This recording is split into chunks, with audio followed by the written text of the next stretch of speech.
Halo Sobat Dunia Seribu Besar, semoga Sobat selalu diberi kesehatan, panjang umur, dan rizki yang melimpah, amin. Sebelum masuk ke alur ceritanya, jangan lupa dukung channel ini ya dengan klik subscribe, like, komen, dan share, terima kasih. Mari kita lanjutkan perjalanan, Li Qiye. Pada saat ini, leluhur bulan sabit Titanic dan leluhur Raja Serangga tidak dapat melarikan diri. Mereka menyulap seluruh energi darah mereka dan menggunakan harta karun mereka yang sebenarnya untuk melindungi tubuh mereka. Namun, ini tidak cukup. Harta karun itu dibangunkan oleh ancaman pemusnahan surgawi, kekuatan setelah mereka meletus ketika hukum berubah menjadi bab abadi yang tak terbatas untuk menghentikan pemusnahan. Ledakan, tidak ada yang berani mendekat. Bahkan suatu tempat yang hancur, mengakibatkan terjadinya temporal yang kacau. Bintang-bintang meledak seperti kembang api di langit. Dua harta karun sejati menghalangi pemusnahan sementara tubuh kedua leluhur hancur dan berlumuran darah. Meskipun senjata-senjata itu melindungi mereka, sisa kekuatan masih melukai parah dan merusak bentuk tubuh mereka. Harta karun sejati yang terbangun melepaskan dua bayangan tertinggi seolah-olah ada dua kaisar di sana, penonton menyebabkan bersujud. Li Qiye mengisi kembali energi darahnya lalu berdiri di langit sambil melihat dua harta karun yang telah terbangun sebelum dia tersenyum berkata, "Saya tidak takut bahkan jika jiwa penjajahan Anda keluar. Anda tidak bertengkar dengan Tuan Anda. Ingin mencoba saya memiliki beberapa senjata dengan level yang sama dengan kalian berdua, dan saya dapat melepaskan semua pemusnahan surgawi mereka pada saat yang bersamaan. Bahkan jika kalian berdua bisa melancarkan pemusnahan kalian sendiri, tunggu saja dan lihat harta karun mana yang akan dihancurkan terlebih dahulu." Sudah lama sejak harta karun sejati Kaisar Abadi dihancurkan, jadi menghancurkannya hari ini akan sangat menyenangkan untuk dilihat. Legenda menyatakan bahwa harta karun Kaisar yang sebenarnya memiliki kecerdasan dan kesadaran mereka sendiri. Setelah ditingkatkan dan diperkuat oleh para Kaisar, senjata-senjata ini memiliki semangatnya sendiri dan disebut jiwa kekaisaran. Pada titik ini, teknik 1000 tangan muncul di belakang Li Qiye. Satu tangan memegang pedang fana, satu lagi Declivity Mountain Bell, satu lagi dengan cermin Yin Yang, dan tangan keempat dengan pentagate penyegel surga. Dia membawa momentum yang menghancurkan dunia seolah-olah dewa sejati pun tidak akan mampu menghentikan keinginannya untuk mewujudkan segala sesuatu. Dua bayangan tak terpecahkan muncul dari dua harta karun sejati lalu menghilang. Li Qiye kemudian melanjutkan dengan dingin, "Jika kamu ingin mati melindungi mereka, aku tidak keberatan karena aku ingin melihat pemandangan megah dari dua harta karun sejati yang dihancurkan. Sepanjang sejarah, siapa yang berani mengancam untuk menghancurkan harta karun sejati Kaisar Abadi? Hanya Kaisar Abadi yang akan melakukannya." Sikap Li Qiye yang angkuh dan angkuh membuat semua orang merinding. Suara membaik. Dua bayangan tertinggi benar-benar hilang saat harta karun itu terbang, meninggalkan leluhur bulan sabit Titanic dan leluhur Raja Serangga. Meskipun mereka telah terbangun, mereka tidak ingin menghadapi beberapa senahan surgawi sekaligus. Kecuali Tuan mereka hidup kembali dan melancarkan pemusnahan mereka sendiri, mereka tidak akan bisa lolos tanpa cedera dari pertukaran semacam itu. Tidak. Kedua leluhur itu berteriak dengan enggan setelah melihat dua harta karun itu meninggalkan mereka. "Seperti yang kubilang, aku akan membunuh sampai kedua garis keturunan-keturunanmu mengetahui tempatnya." Li Qiye kemudian berteriak dan melepaskan penghancuran surgawinya. Setelah menangis sedih, pemusnahan tersebut mengubah kedua leluhur menjadi abu. Semua orang terkejut. Para ahli dari Titanic Crescent Sacred Ground dan silsilah Raja Serangga menggigil kedinginan. Harta karun mereka yang sebenarnya telah meninggalkan mereka, menyebabkan kematian para leluhur, menghancurkan semangat atau kepercayaan diri yang tersisa. "Kita harus bekerja sama." Ekspresi Kapten Penjaga Ilahi menjadi sangat jelek saat dia memerintahkan penguasa kota leluhur, "Beritahu semua leluhur untuk bekerja sama. Jangan sembunyikan apapun lagi dan keluarkan senjata Kaisar." Dia kemudian melanjutkan bertanya kepada leluhur di benua milik kerajaan kuno segala era dengan nada yang tulus, "Jika senior membantu kita kali ini, maka yang mulia Dewa Surgawi tidak akan menganiaya kerajaan kuno segala era. Ada eksistensi abadi yang memimpin kejadian di daratan misterius, eksistensi yang bahkan lebih kuat dari master legendaris, jadi sang kapten meminta bantuannya." Rumor mengatakan bahwa kerajaan kuno segala era dan alam leluhur memiliki hubungan yang baik karena kedua kaisar kerajaan kuno tersebut memiliki hubungan dekat dengan alam tersebut. Baik sekali. Pada saat ini, keberadaan abadi menjawab dengan gravitasi, anak ini tidak dapat hidup lagi atau dia akan menjadi ancaman besar bagi ras hantu. Sementara itu di medan perang, semua suara dibungkam. Para ahli dan puluhan leluhur yang hadir menyimpan rasa takut di hati mereka. Mereka semua tahu bahwa melancarkan pembantaian kekaisaran dan pemusnahan surgawi sangatlah sulit dan memerlukan penerimaan senjata kaisar ini. Hari ini, Li Qiye melancarkan pemusnahan memakan makanan, apakah ini merupakan simfoni awal dari kehancuran 9 dunia? Pada saat ini, Li Qiye kembali ke kelompok Lan Yunzu lalu menatap keempat altar dan para ahli lainnya sebelum dengan acuh tak acuh menyatakan, jika kalian semua ingin mengorbankan jutaan manusia, maka saya tidak akan menahan diri lagi. Aku akan membantai kalian semua. Ini disebut mata ganti mata dan darah dibalas dengan darah. Kapten penjaga ilahi menjawab dengan berseru, binatang kecil, kamu terlalu gila dan tidak bisa selamat. Sang kapten juga mengeluarkan aura yang tidak ada duanya, yang jelas, dia juga punya senjata yang hebat. Penguasa kota leluhur juga memancarkan aura ayahnya dengan senjatanya. Gemuruh. Beberapa aura kekaisaran lainnya muncul saat leluhur lainnya harus mengeluarkan senjata mereka di bawah komando kapten. Pada detik ini, energi darah yang tak terbatas meletus. Semua leluhur ini mewariskan kekuatan negara terkuat mereka sebagai persiapan untuk menggunakan serangan terkuat mereka untuk membunuh Li Qiye. Hal ini terutama terlihat jelas di benua misterius kerajaan kuno segala era. Energi darah abadi melonjak tinggi, memungkinkan harta karun sejati melayang di langit. Itu memancarkan aura yang menakutkan seolah-olah seorang kaisar sendiri yang mengendalikannya. Leluhur di dalam darah garis pertahanan benar-benar terkejut ketika darah terkuras dari wajahnya, eksistensi abadi yang tertinggi. Di luar kaisar abadi atau raksasa lainnya sepanjang waktu, tidak ada yang bisa menghentikan leluhur tingkat keberadaan abadi. Agak menarik, sepertinya pertempuran berdarah tidak bisa dihindari hari ini. Li Qiye masih tetap santai menghadapi semua musuhnya. Binatang kecil, belum terlambat untuk menyerah. Sang kapten, bersama seluruh leluhur, memiliki momentum yang menindas seolah-olah mereka dapat membunuh semua yang menghalangi mereka. Mereka bersiap-siap untuk pukulan yang menggemparkan. Meskipun Li Qiye dapat melancarkan pemusnahan surgawi, kelompok kapten masih memiliki keuntungan besar, terutama dengan keberadaan kerajaan kuno segala era yang abadi. Suara membaik. Namun, saat pihak hantu bersiap untuk menyerang, ruang tiba-tiba bergetar dan seseorang muncul dari tidurnya. Itu adalah pria tanpa kepala yang pertama kali muncul di kolam di ujung jalan kematian. Hanya Li Qiye yang mengenal pria ini. Li Qiye membukakan matanya dan menjadi serius saat pria tanpa kepala ini keluar.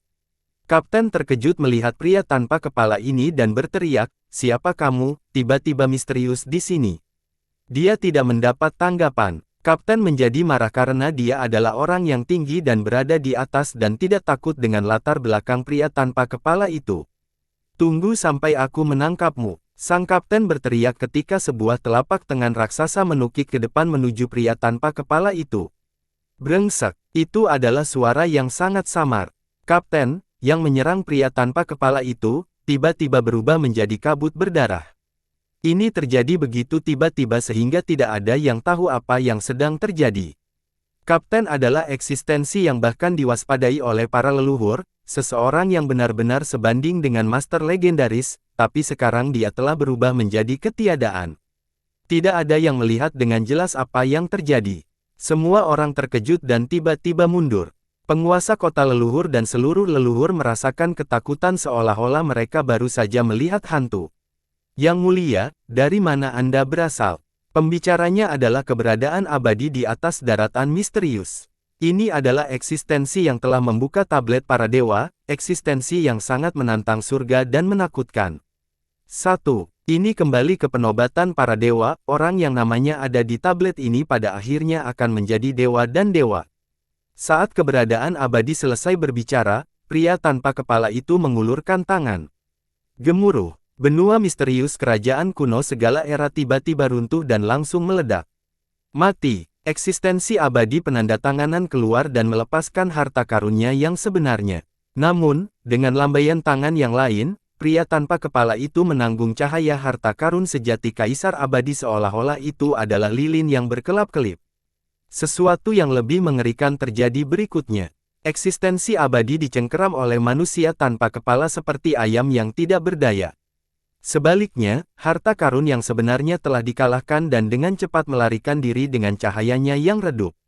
Semua membeku dan ketakutan, termasuk kelompok Lan Yunzu. Semua orang merasa bahwa perkembangan ini tidak mungkin menjadi kenyataan. Eksistensi abadi dengan harta karun sejati hampir tidak ada duanya, namun seseorang diperlakukan seperti ayam oleh pria tanpa kepala. Harta karun sejati dari keberadaan abadi tidak dapat membahayakan bayangannya sama sekali. Kerumunan yang tercengang tidak dapat mempercayai mata mereka sendiri. Mereka menyaksikan leluhur yang kuat ini berhadapan dengan pria tanpa kepala. Salah satu leluhur berbisik, apakah ini kaisar abadi? Hanya kaisar abadi yang memiliki kekuatan untuk membuat keberadaan abadi tampak begitu tak berdaya. Namun, orang tanpa kepala ini sama sekali tidak terlihat seperti kaisar abadi karena dia tidak memiliki aura dewa dan pemerintahan. Yang anehnya adalah dia tidak punya kepala. Lari, kita melihat hantu. Nenek moyang hantu mengguncang tubuhnya untuk bangun dari membayangkannya. Intuisinya mengatakan kepadanya bahwa hal terburuk masih akan terjadi. Oleh karena itu, dia berbalik dan melarikan diri. Ratusan ribu ahli hantu tercengang. Hantu, mereka adalah hantu dan dikenal oleh orang lain. Sekarang, mengatakan bahwa ras hantu bertemu dengan hantu adalah lelucon yang konyol. Namun, tidak ada yang berani tertawa saat ini. Berlari, nenek moyang lainnya juga menenangkan diri dan meneriaki anggota suku dan muridnya. Semua orang berbalik untuk melarikan diri. Namun, pada saat ini, pria tanpa kepala itu menyelimuti lengan bajunya dan menyebabkan munculnya angin kencang. Ahli yang tak terhitung jumlahnya tersedot ke dalam lengan bajunya. Nenek-nenek berteriak, tidak. Mereka menggunakan jasa hukum terkuat mereka dan bahkan senjata kaisar untuk mencoba melarikan diri dari kekuatan yang melanda, tetapi semuanya sia-sia. Dalam waktu singkat, banyak ahli hantu yang tersedot ke dalam, termasuk para master dari kota leluhur. Penguasa kota leluhur ingin lari, tapi dia tidak bisa menghindari lengan pria tanpa kepala itu. Dia meraung dan mengeluarkan senjata terbaiknya untuk menutup sumber kekosongan, tapi sia-sia. Pada akhirnya, sang tuan juga tersedot meskipun dia tidak mau. Tidak, jeritan terus-menerus bergelombang ketika ratusan ribu hantu, termasuk Raja Surgawi dan leluhur, semuanya mengalami nasib yang sama. Adegan spektakuler ini tidak mempedulikan perjuangan dan kematian para korban karena mereka semua menjadi tawanan di balik lengan pria tanpa kepala itu. Adapun para penggarap di bawah alam suci kuno dari ras hantu. Meskipun pria tanpa kepala itu tidak menyedot mereka semua, mereka tidak memiliki kekuatan untuk bangkit dan melarikan diri dengan kaki lemah karena ketakutan. Dalam waktu singkat, masukkan seluruh pembudidaya hantu terhirup, termasuk semua ahli desain kuno dan di atasnya. Pada titik ini, pria tanpa kepala menutup lengan bajunya dan semua pembudidaya hantu yang terperangkap ke dalam kabut pulau yang hilang. Ah! Jeritan diperkirakan muncul dari semua petani yang dilempar ke pulau. Bam! Bam! Bam! Semuanya berubah menjadi hujan darah. Pembantaian yang menarik ini membuat semua orang ketakutan. Bunga darah perlahan menghilang bersama kabut, menampilkan wajah sebenarnya dari pulau mitos yang hilang. Hantu-hantu yang tersisa semuanya berjongkok di tanah saat hati mereka tenggelam karena ketakutan. Mereka tidak lagi memiliki keberanian untuk menahan atau menghadapi malapetaka yang akan datang. Bahkan nenek moyang hanyalah semut bagi manusia tanpa kepala, jadi apa yang bisa mereka katakan tentang diri mereka sendiri? Pria tanpa kepala itu tidak memiliki kepala, namun niat sucinya menggemakan sekeras guntur, mereka yang membantu musuh, nyahlah kembali ke sarangmu. Suara tertinggi dan kuno ini meliputi seluruh langit. Semua dewa dan makhluk abadi akan gemetar ketakutan karena suara seperti itu. Pria tanpa kepala itu menyelimuti lengan bajunya sekali lagi sebelum para ahli hantu malang itu lumpuh di tanah. Suara membaik. Ratusan ribu hantu keluar dari makam perdana yang tidak menyenangkan dan kembali ke sekte mereka sendiri sebelum mereka mengetahui apa yang sedang terjadi. Mereka yang kembali ke rumah benar-benar terkejut. Anggota klan dan sesama murid melihat mereka seperti orang gila. Hantu, hantu, itu hantu tadi. Mereka mencapai titik seperti orang bodoh selama 3 hari berturut-turut sebelum akhirnya tenang. Sementara itu, setelah semua hantu tersapu, hanya kelompok Li Qiye dan para ahli dari ras lain yang tersisa. Anggota ras lain juga terkejut dan takut. Karakter tingkat leluhur berbohong dan tidak berani menatap pria tanpa kepala itu. Hanya Li Qiye yang tenang dari awal hingga akhir. Dia tahu bertahan apa yang akan terjadi saat pria tanpa kepala itu muncul. Pria tanpa kepala itu sepertinya sedang melihat ke pulau yang hilang meski tidak memiliki sepasang mata. Setelah beberapa saat, dia mengalihkan ke arah Li Qiye sebentar tanpa berkata apa-apa sebelum menghilang. Muncul, muncul, muncul, muncul. Tepat ketika dia menghilang, keempat altar penjara semuanya menghilang, tentu saja, itu ulahnya. Setelah penjara hancur, baik para penggarap maupun manusia merasa ketakutan dan tidak bisa tenang dalam waktu singkat. Para ahli dari ras lain mulai tenang kembali setelah pria tanpa kepala itu menghilang. Mereka memikirkan apa yang baru saja terjadi. Itu di luar imajinasi mereka dan sesuatu yang tidak akan pernah mereka lupakan. Setelah beberapa saat, Xian Fan berdiri dan menarik napas dalam-dalam sebelum bertanya, mengapa pria tanpa kepala itu membantu kita lebih awal. Dia tidak menyebutkan nama siapapun, tapi yang jelas dia bertanya pada Li Qiye dengan memunculkannya. Membantu kami. Li Qiye tersenyum dan ragu-ragu untuk berkata, dia membantu ras hantu, bukan kita. Membantu ras hantu. Para ahli yang masih hidup dari ras lain merasa skeptis. Nenek moyang Golem berseru, dia mengorbankan darahnya lebih dari 100.000 ahli hantu. Saya akan melakukannya jika dia tidak melakukannya. Li Qiye berkata dengan acuh tak acuh, saya tidak hanya akan menggunakan darah mereka sebagai persembahan pada kabut, saya juga akan membunuh mereka semua. Ras hantu ingin menjulurkan cakarnya ke arah manusia. Saya tidak keberatan pergi ke semua silsilah untuk melakukan oke. Kedengarannya arogan, dan orang-orang yang tidak tahu apa-apa akan berpikir bahwa Li Qiye sedang menyampaikan. Menentang seluruh ras hantu sama saja dengan bunuh diri. Namun, para ahli dan luhur di sini semuanya diam. Bahkan Xian Fan yang percaya diri tidak berkomentar mengenai pernyataan dominan Li Qiye. Siapapun yang akan takut dengan istana ke-13 Li Qiye. Memiliki 12 istana saja sudah cukup menakjubkan, tetapi memiliki istana ke-13 menanamkan rasa kagum dan takut yang tak ada habisnya seperti sungai yang tidak pernah berakhir. Ketika sampai di istana ke-13, tidak ada pujian yang dianggap berlebihan. Yang pertama dan satu-satunya selama ribuan tahun. Li Qiye pantas menerima semua pujian yang diberikan padanya. Dia terus berkata, karena dia mengambil tindakan untuk mengakhiri perseteruan ini, maka saya tidak akan meminta pertanggungjawaban mereka lagi. Dia menatap manusia di samping 4 pilar dengan ekspresi serius. Aku bisa memaafkan ras hantu, tapi aku akan menghancurkan alam leluhur. Mereka bisa merasakan kehancuran jika mereka berani menyumbangkan jutaan manusia. Para ahli yang masih hidup tidak bisa tidak saling memandang. Mereka tidak menghilangkan tekadnya dan tidak menganggap ini hanya kata-kata kosong. Namun, menyatakan perang melawan alam leluhur. Dikatakan bahwa Dewa Surgawi tidak kacau. Sarana dan rahasia apa yang dimiliki Li Qiye? Kirim mereka ke awan jauh dan siapkan tempat untuk mereka. Saya percaya Anda semua memiliki kemampuan untuk itu. Li Qiye memberitahu para ahli lainnya setelah melihat manusia. Saat ini, jutaan manusia di sebelah altar masih hilang. Meski mereka tidak meninggal akibat bencana ini, mereka tidak punya waktu untuk merayakannya. Mereka membutuhkan lebih banyak waktu untuk mencerna pengalaman monumental ini. Seorang leluhur manusia dengan hormat berkata, jangan khawatir, bangsawan muda. Kami pasti akan mengantar mereka ke awan jauh. Nenek-nenek Golem juga menimpali, serahkan ini pada kami, bangsawan muda. Kami akan melakukan yang terbaik untuk membawa mereka ke jauh awan. Semua leluhur lainnya juga menyuarakan pendapat mereka sehubungan dengan Li Qiye sementara Raja Surgawi memperlakukannya dengan hormat. Mereka semua merasa bahwa Kaisar Abadi generasi ini pastilah Li Qiye. Siapa lagi yang memenuhi syarat jika bukan Li Qiye dengan 13 istananya? Tian Lunhui dan Chan yang bukanlah siapa-siapa.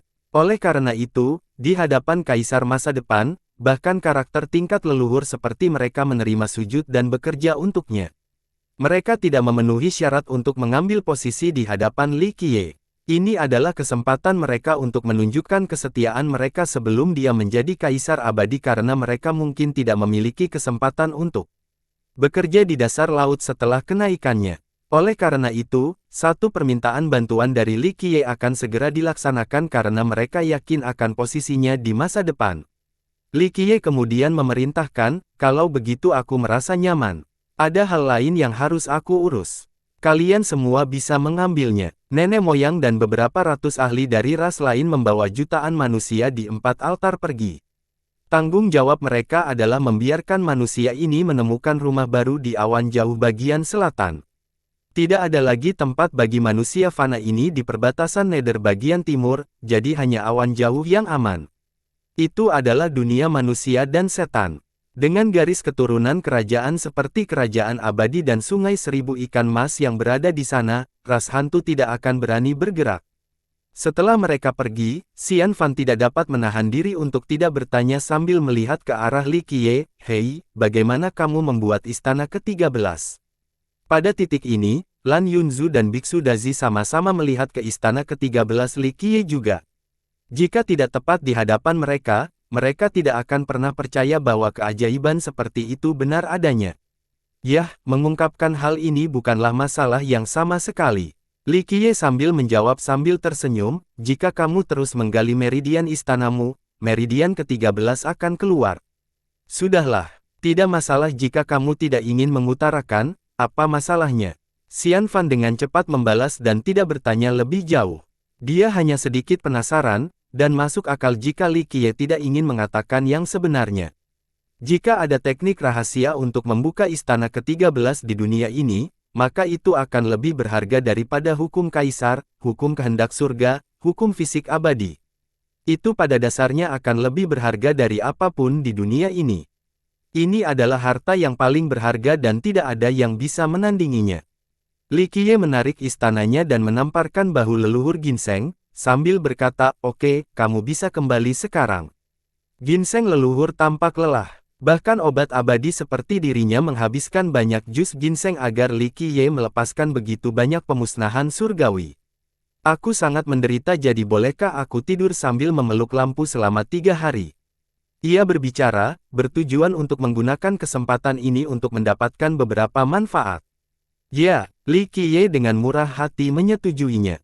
Setelah mendengar tanggapannya, leluhur ginseng dengan gembira melompat ke istana takdirnya dan menghilang sementara Biksu Dazi menatap dengan mata penuh nafsu. Biksu itu menyatukan kedua telapak tangan dan berkata, "Amitabha, Dermawan Li, tidak, Saudara Li, tidak, Tuan Muda Li." Guru Li, sebelumnya, biksu kecil ini mengeluarkan banyak energi darah dan bahkan membuang sejumlah darah panjang umur. "Akankah guru memberi saya akar ginseng untuk memulihkan vitalitas saya?" Li Qiye menatap dengan satu mata dan berkata, "Dalam mimpimu, aku bahkan tidak akan menggunakan barang bagus seperti itu untuk diriku sendiri, apalagi memberikannya padamu. Jangan biarkan aku melamun." Namun, wajah Biksu Dazi bahkan lebih tebal dari balok kuil saat dia melingkarkan tangan di bahu Li Qiye dan berkata, "Hahaha, Guru Li, apakah kita ini selain teman baik?" "Hehe." Beku itu menginginkan pengobatan abadi seperti ginseng leluhur dan menyatakan niatnya tanpa ada pengendalian diri. "Saya tidak punya." Li Qiye dengan tegas menolak biksu itu sehingga dia hanya bisa menelan ludahnya. Li Qiye memandangi pulau-pulau yang hilang di langit, dan yang lainnya setelahnya. Sebelumnya, pulau ini tampak sangat luas, namun setelah kabut menghilang, ukurannya hanya sebesar pulau biasa. Rupanya itu terbuat dari logam hitam yang memancarkan aura pembunuh. Yang lain menjadi kecewa setelah melihat penampakan aslinya karena pulau itu sama sekali tidak terlihat seperti pulau dewa. "Kami akan menaikinya sekarang." Li Qiye melihatnya sebentar sebelum memberitahu Lan Yunzu. "Hahaha, kami akan ikut juga." Biksu Dazi berkata dengan wajah paling tebal kepada Xian Fan. Dia sebenarnya tidak berbicara kepada Xian Fan dan malah tidak langsung menceritakan hal ini kepada Li Qiye. Meskipun Li Qiye tidak mengatakan tidak, dia menatap ke arah biksu itu dan tersenyum, "Pertahankan fantasimu, tidak ada harta karun di sana." "Hehe, kalau tidak ada harta karun, maka aku akan naik ke sana dan memperluas wawasanku." Biksu Dazi menjawab. Li Qiye hanya tertawa melihat penampilan biksu yang tamak itu, membuat biksu itu merasakan sensasi yang menyeramkan. Hal ini kemudian membuatnya bertanya, kamu tidak mencoba menipuku, kan? Li Qiye menjawab dengan cara yang misterius, saya tidak akan pernah menipu Anda.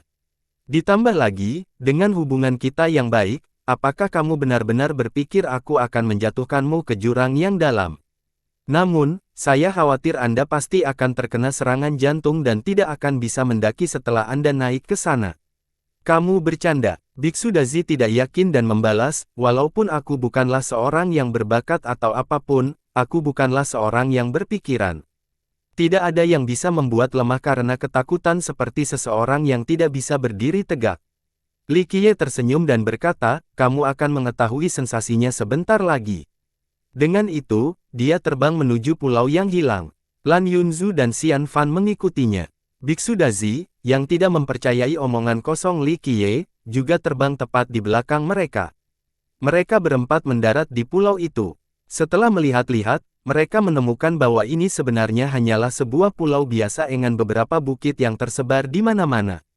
Tidak ada tumbuh-tumbuhan atau tanda-tanda kehidupan, hanya sebuah pulau kecil yang tenang. Tidakkah orang mengatakan bahwa ada naga emas dan phoenix ilahi di sini? Xian Fan berkemah sambil melihat pulau yang tidak mencolok ini. Ada rumor tentang binatang mitos yang terbang di atas pulau ini, jadi hanya mengecewakan yang bisa dirasakan sekarang setelah mendarat. Tidak ada legenda yang dapat ditemukan di sini. Hal-hal yang Anda lihat dengan mata Anda belum tentu merupakan keseluruhan cerita. Li Qiye menjawab dengan enteng lalu melangkah lebih jauh ke dalam pulau. Sisanya dengan cepat mengejarnya. Mereka belum berjalan terlalu jauh sebelum suara seseorang menghantam tanah muncul di belakang mereka. Lan Yunzu dan Xian Fan dengan cepat berbalik dan melihat Biksu Dazi berada di tanah dengan ekspresi seolah dia baru saja melihat hantu. Tubuhnya gemetar tak terkendali. Apa yang telah terjadi? Keduanya terkejut dengan kemunculan Biksu Dazi. Biksu itu bukanlah orang yang lemah, dia benar-benar seorang ahli dan jenius yang luar biasa. Dengan susah payah bantuannya, biksu itu membangun auranya dengan senjatanya dan perlahan mundur kembali ke tepi pulau yang hilang. Di sini, dia berjongkok di tanah sambil terengah-engah. Dia akhirnya menemukan sedikit kelegaan pada saat ini. Dengan sedikit tenang, dia dengan cemas berseru, apa-apaan ini? Xian Fan terguncang. Biksu itu benar-benar ketakutan hingga terjatuh ke tanah sambil jantungnya berdebar-debar, bertahan seperti apa yang dikatakan Li Qiye. Xian Fan tidak bisa menahan diri untuk bertanya, apa yang baru saja terjadi. Biksu itu menjadi tenang dan memaksakan senyum untuk berkata, saya juga tidak tahu. Tadi ketika aku mengambil langkah, aku merasa seolah-olah hal yang paling aku takuti ada di dalam diri, hal yang paling mengerikan di dunia ini. Jantungku berhenti berdetak dan ketakutan muncul dari dalam, dia menyuruhku melarikan diri, tapi aku tidak bisa bergerak. Sepertinya olah ada setan yang mengincarku. Lan Yunzu dan Xian Fan menyaksikan dan merasakan rambut mereka berdiri tegak. Seorang jenius seperti Biksu Dazi sangat ketakutan, ini agak sulit dipercaya. Lan Yunzu merasa sedikit takut dan dengan cepat bertanya kepada Li Qiye, apa yang ada di pulau ini? Li Qiye sambil menjawab sambil tersenyum, salah satu hal yang paling menakutkan di dunia ini, terutama bagi ras hantu karena tidak ada yang lebih menakutkan bagi mereka. Itu adalah musuh seluruh ras mereka, dan kebetulan Anda berasal dari ras hantu. Sial, aku tidak akan tinggal di sini lebih lama lagi. Hal aneh ini terlalu mengerikan. Saya belum melihatnya, tapi saya sudah bisa merasakan kehadirannya. Biksu Dazi tidak ingin tinggal di pulau itu lebih lama lagi karena dia sekarang mengerti bahwa musuh ras hantu ada di sini. Tentunya hantu adalah hidangan lezat untuk makhluk mengerikan yang menunggu di pulau yang hilang. Baiklah, saya akan memberi kesempatan untuk mendapatkan banyak uang. Li Qiye memandang ke arah biksu yang ingin pergi dan tersenyum lalu berkata, kamu melakukan pekerjaan dengan baik kali ini dan membuat takjub, jadi ambillah ini. Jika Anda beruntung, mungkin Anda akan mendapatkan kekayaan yang luar biasa. Setelah itu, Li Qiye melemparkan sebuah benda ke arah Biksu Dazi. Biksu itu menangkapnya dan melihat benda di tangannya sebelum berseru, kunci utama yang tidak menyenangkan. Ini adalah permata kecil yang luar biasa yang dapat ditukar dengan kekayaan besar di pemakaman surgawi. Tak terhitung banyaknya orang yang menuntut agar Li Qiye menyerahkan kunci tersebut, termasuk kota leluhur, namun semuanya ditolak dengan cepat. Oleh karena itu, Biksu Dazi tertegun ketika Li Qiye dengan santai melemparkan kunci itu kepadanya sebagai hadiah seperti ini. Biksu itu bertanya dengan heran, untukku, siapapun yang tahu sedikit pun tentang kunci itu akan memahami nilai. Jika kamu tidak menginginkannya, kembalikan saja. Li Qiye mengangkat bahu dan menjawab dengan ringan. Biksu itu segera menyimpannya di sakunya dan berkata, tentu saja saya menginginkannya, bagaimana tidak? Dengan senyum berseri-seri, dia menambahkan, Guru Li adalah pria yang begitu murah hati, tidak mungkin dia tanpa malu-malu meminta hadiah dikembalikan. Li Qiye menatapnya dan berkata, pergi dan coba beruntungmu selagi kuburan masih terbuka. Setelah ditutup, kuncinya akan hilang meskipun Anda bersembunyi di tempat yang paling rahasia. Hahaha, tentu saja, pasti. Mata Biksu Dazi berbinar dan berkata, hehe, biksu ini menghabiskan seluruh hidupnya untuk mencerahkan orang, jadi karakter dan karma saya tidak bisa diperdebatkan. Haha, aku pasti akan mendapat banyak uang. Li Qiye terlalu malas untuk merawat biksu itu dan melanjutkan perjalanan lebih jauh ke pulau bersama Lan Yunzu dan Xian Fan tepat di belakangnya. Beku itu berteriak di belakang Li Qiye, Saudara Li, terima kasih. Dia kemudian dengan bersemangat melompat turun dari pulau, ingin menguji keuntungannya. Saat Lan Yunzu dan Xian Fan mengikuti Li Qiye lebih jauh ke dalam pulau, mereka menemukan bahwa tempat ini tidak terlalu besar. Tidak ada apapun di sini selain beberapa bukit di sana-sini. Lan Yunzu adalah orang yang sangat sensitif dan bisa merasakan perubahan sekecil apapun. Oleh karena itu, ketika mereka menyusup lebih jauh ke dalam pulau, dia merasakan sensasi yang tak terlukiskan. Lan Yunzu berkata, pulau ini sungguh aneh. Xian Fan memiliki bakat luar biasa dan astronom yang menantang surga, namun kesadarannya tidak setajam Lan Yunzu. Dia dengan penasaran bertanya, menurutmu apa yang aneh tentang hal itu? Lan Yunzu menjawab, ini seperti penjara, seolah-olah seluruh pulau hanyalah tempat untuk menyegel sesuatu. Li Qiye menoleh ke belakang sambil berjalan di depan dan menganggukkan kepalanya, dia benar. Tidak ada naga emas atau Phoenix ilahi di sini. Ini adalah penjara yang mampu bertahan dalam waktu ujian. Apakah ini benar-benar penjara? Xian Fan kaget dan meminta konfirmasi. Rumor di luar selalu menyatakan bahwa ada harta karun tertinggi di pulau itu. Beberapa orang bersumpah bahwa ada telur dewa di pulau yang memiliki pemandangan binatang beterbangan. Namun, Li Qiye mengatakan bahwa ini hanyalah sebuah penjara. Xian Fan tidak akan mempercayai hal ini dari orang lain, tapi dia tidak ragu kapan Li Qiye menyatakan.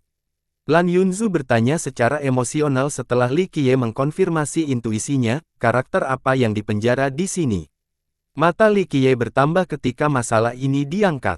Dia menjawab, eksistensi yang belum pernah dilihat siapapun selama berabad-abad, sebuah eksistensi yang tidak memiliki legenda. Lan Yunzu bertanya lebih lanjut, bukankah kamu mengatakan bahwa ada senjata yang sangat menakutkan di pulau yang hilang ini? Dia ingat Li Qiye mengatakan ini sekali. Li Qiye sambil menjawab sambil tersenyum, ia adalah iblis yang jahat bagi orang lain, yang paling mengerikan di antara mereka semua, terutama bagi ras hantu. Tapi di sini, itu adalah senjata yang mampu menghancurkan segalanya. Lan Yunzu menarik napas dalam-dalam. Dari pemahamannya tentang Li Qiye, samar-samar dia bisa menebak apa yang ingin dia lakukan. Pada titik ini, Xian Fan menyela, jika tempat ini adalah penjara bagi karakter yang tak terpecahkan, setelah jutaan dan jutaan tahun, mungkin keberadaan ini sudah mati. Li Qiye tersenyum dan berkata, itu juga berlaku bagi orang lain. Namun, untuk makhluk ini, itu akan sulit meskipun ia ingin mati. Jika dia bisa dibunuh dengan mudah, orang-orang pasti sudah dibunuh daripada memenjarakannya di sini. Lan Yunzu dan Xian Fan saling berpandangan. Eksistensi mengerikan macam apa yang bisa bertahan setelah dipenjara begitu lama. Tak butuh waktu lama bagi ketiganya untuk mencapai tengah pulau kecil ini. Daerah tengahnya dikelilingi oleh 4 gunung, 4 daratan terluas di pulau itu. Ini adalah dataran kosong tanpa sesuatu yang istimewa, dan sepertinya dilapisi dengan batu-batu besar biasa. Keempat gunung ini mungkin kecil dibandingkan pegunungan di tempat lain, namun pegunungan yang gelap gulita sangat menyesakkan dan menindas. Siapapun yang berdiri di sini akan merasa bahwa keempat gunung itu dapat menekan para dewa dan iblis. Di mana penjaranya? Xian Fan melihat sekeliling. Tidak ada apapun di sini, apalagi penjara yang menangkap keberadaan yang menakutkan. Saat ini, Li Qiye menemukan tempat tersembunyi di tengah dataran. Dia mengamati sebentar sebelum memberitahu dua orang lainnya, "Nona-nona, persiapkan dirimu. Jangan biarkan lutut Anda lemas dalam waktu singkat." Dengan ekspresi serius, Lan Yunzu menarik napas dalam-dalam. Saat dia tiba di sini, dia merasakan kegelisahan seolah iblis paling menakutkan bersembunyi di bawah tanah. Xian Fan, di sisi lain, menyoroti Li Qiye dan berkata, "Jika kamu sudah siap, lakukan saja.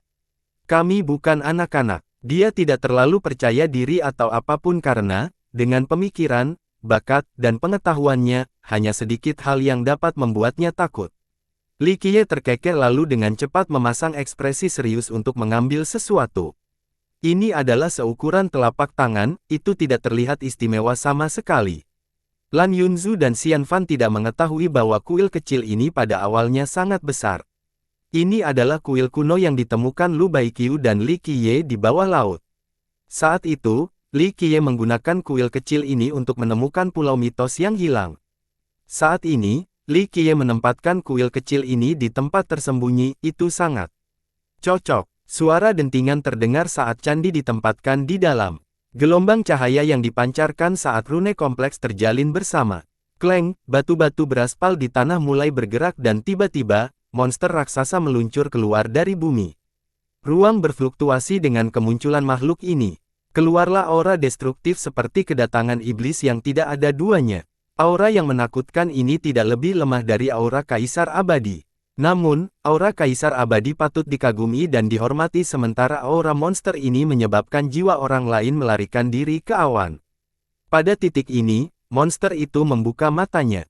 Meski telah ditekan dan tidak bisa merusak siapapun, kecerahannya mampu membakar jiwa miliaran orang. Bahkan mereka yang berada di puncak pun akan ketakutan dan berpikir bahwa ini adalah iblis yang paling menakutkan di dunia. Lan Yunzu dan Xian Fan adalah putri surga yang bangga dan sangat jenius, namun pada saat ini, kedua kaki mereka gemetar sementara mereka sendiri tidak dapat berdiri tegak. "Nona-nona, berhati-hatilah." Li Qiye dengan cepat meraih pinggang mereka setelah melihat sosok mereka yang tidak stabil. Dengan bantuannya, kedua gadis itu menarik napas dalam-dalam namun masih kesulitan untuk menenangkan diri. Li Qiye mengingatkan mereka, jangan menatap mata. Saat ini, Lan Yunzu dan Xian Fan melihat monster di depan mereka. Penampilannya seperti serigala dan harimau, tidak terlalu menakutkan. Bagian yang paling menakutkan adalah gigi yang panjang hingga ke rahangnya. Ini adalah gigi panjang dan tajam yang dapat menggigit dan merobek segala sesuatu di dunia ini.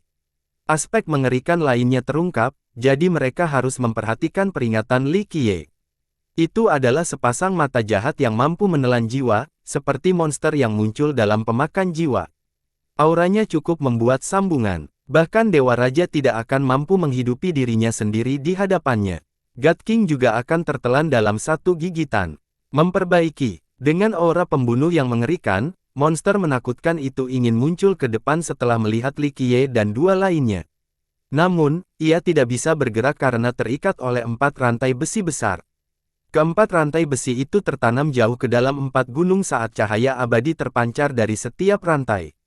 Setiap rantai mengeluarkan gambar khusus, yang satu memiliki naga emas yang menggigitnya, yang lain memiliki phoenix yang menariknya, yang ketiga dilindungi oleh harimau langit sedangkan yang terakhir memiliki kura-kura hitam yang tersebar di atasnya.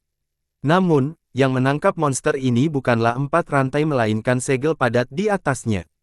Semua rantai diukir dengan segel yang kuat. Belum lagi keempat rantainya, salah satu dari rantai itu memiliki segel yang cukup kuat untuk membunuh dewa sejati atau dewa lainnya. Tapi sekarang, keempatnya digunakan untuk mengikat satu monster, dan orang bisa dengan mudah membayangkan kekuatan gabungan mereka. Baja abadi sejati yang legendaris. Hanya ada 9 jenis di dunia, tetapi 4 di antaranya benar-benar digunakan di sini. Xian Fan menangis secara emosional setelah melihat 4 rantai yang mengikat monster itu. True Immortal Steel adalah bahan terbaik untuk membuat senjata. Banyak orang yang menambahkannya saat mereka melemparkan senjatanya sendiri. Bahkan bagian terkecil pun akan membuat senjata ini memiliki kekuatan luar biasa. Namun keempat rantai besar ini dibuat dari 4 jenis baja abadi sejati. Investasi macam apa ini? Menggunakan harta karun tertinggi untuk mengunci monster ini membuktikan sifat yang menghebohkan.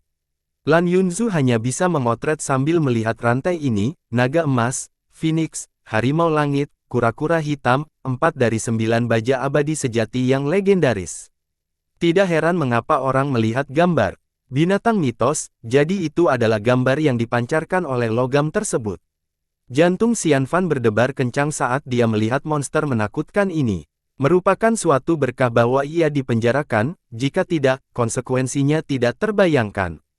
Monster melawan seperti itu, leluhur, master legendaris, dan bahkan keberadaan abadi tidaklah cukup. Bahkan dewa sejati pun hanya akan menjadi mangsa lezat bagi monster ini. Apa sebenarnya benda ini? Lan Yunzu harus bertanya. Li Qiye menatap monster itu sambil menyimpan banyak perasaan di dalam hatinya. Makhluk mitos ini benar-benar ada, dan untuk pertama kalinya dia melihatnya. Meskipun dia mengetahui legenda dari masa lalu, orang bijak dan makhluk tak terkalahkan yang tak terhitung jumlahnya tidak percaya bahwa benda ini nyata. Sebelumnya, dia tidak terlalu yakin apakah monster ini benar-benar dipenjara di sini atau tidak, itu hanya kemungkinan menurut intuisinya, jadi dia cukup sentimental melihatnya secara langsung.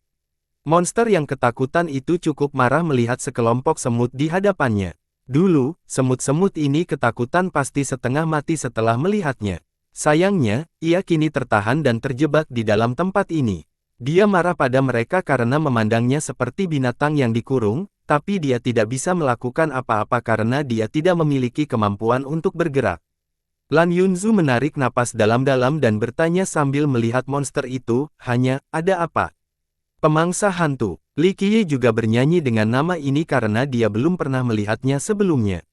Pemangsa hantu. Ini adalah pertama kalinya keduanya mendengar nama asing ini. Li Qiye menyadari perasaan mereka dan sambil tersenyum menambahkan, dapat dimengerti bahwa kalian berdua belum pernah mendengar nama itu sebelumnya. Sejak awal, sedikit orang yang pernah melihatnya, dan saya khawatir sebagian besar orang yang melihatnya sudah meninggal. Hanya ada satu pemakan hantu, dan dia telah dipenjara di sini sejak lama sekali. Lan Yunzu dan Xian Fan menjadi semakin terkejut. Siapa sebenarnya yang memiliki kekuatan untuk menekan Ghost Devourer yang menakutkan di tempat ini? Orang itu pasti luar biasa. Li Qiye memandang ke arah pemakan yang marah itu dan berkata, jangan marah, aku akan mengajakmu keluar untuk berjalan-jalan. Mungkin kamu bahkan akan berterima kasih padaku di masa depan. Sang merangkumi kata-katanya dan memantulkannya dengan menakutkan yang bahkan bisa mengirim jiwa paragon berbudi luhur langsung ke surga. Li Qiye perlahan mengeluarkan sebuah kotak kuno. Dia mendapatkannya dari Akademi Dao Surgawi, mereka memberikannya kepadanya sebagai bagian dari perjanjian setelah dia membantu mereka mengusir serangan gabungan sekte tersebut. Mata si pemangsa berubah setelah Li Qiye mengeluarkan kotak ini karena ia bisa merasakan nafas tertentu darinya. Li Qiye mengeluarkan sesuatu dari kotak yang menyerupai kalung anjing. Itu sudah sangat usang karena penggunaan yang sepertinya berat. Ekspresi si pemakan dengan cepat berubah. Matanya meniru, menunjukkan rasa takut setelah melihat kerah ini. Apa itu? Xian Fan berspekulasi bahwa selain Kaisar Abadi, tidak ada apapun di dunia ini yang bisa mengendalikan makhluk menakutkan ini, tapi sekarang ia bertambah setelah melihat benda di tangan Li Qiye. Ini sangat sulit dipercaya. Kalung anjing usang di tangan sama sekali tidak terlihat seperti harta karun tertinggi. Kunci pemakan hantu. Li Qiye menjawab. Setelah itu, Li Qiye mengaktifkannya dan, dengan suara berdenting, ia terbang ke arah leher si pemangsa. Monster itu tidak ingin disegel sehingga ia berjuang keras. Sayangnya, ia tidak bisa bergerak karena 4 rantai tebal yang menekannya. Pemakan itu disegel oleh kuncinya, dan aura menakutkannya menghilang seperti bola. Kempes. Kunci itu adalah musuh bebuyutannya, jadi tidak peduli betapa menantangnya surga, ia akan kalah dari kelemahan fatal ini. Lan Yunzu dan Xian Fan tidak percaya melihat pemakan hantu yang menakutkan ini dikunci oleh kerah yang rusak dan kehilangan kesabaran. Auranya yang kuat telah hilang seluruhnya, menjadi hewan peliharaan yang mengikat. Memperbaiki. Tepat ketika pemangsanya tersegel, keempat rantai tebal itu otomatis jatuh. Dengan kunci pemakan hantu, 4 rantai yang terbuat dari baja abadi sejati tidak diperlukan lagi untuk menekannya. Li Qiye memegang rantai yang terhubung ke kerah si memanaskan dan berteriak, "Ayo!" Rantai itu mulai bergetar dan, di sisi lain, sang pemakan yang tenang perlahan-lahan menyusut dan akhirnya menjadi seukuran kepalan tangan. Pemakan kecil itu tidak menakutkan sama sekali, sebaliknya, itu terlihat agak lucu. Li Qiye membuka kuil kuno untuk menempatkan pemakan kecil itu di dalamnya dan secara resmi menyimpannya. Dua lainnya tercengang melihat kejadian yang terjadi di hadapan mereka. Terutama Lan Yunzu, yang telah mengikuti Li Qiye cukup lama, tidak dapat menahan perasaannya.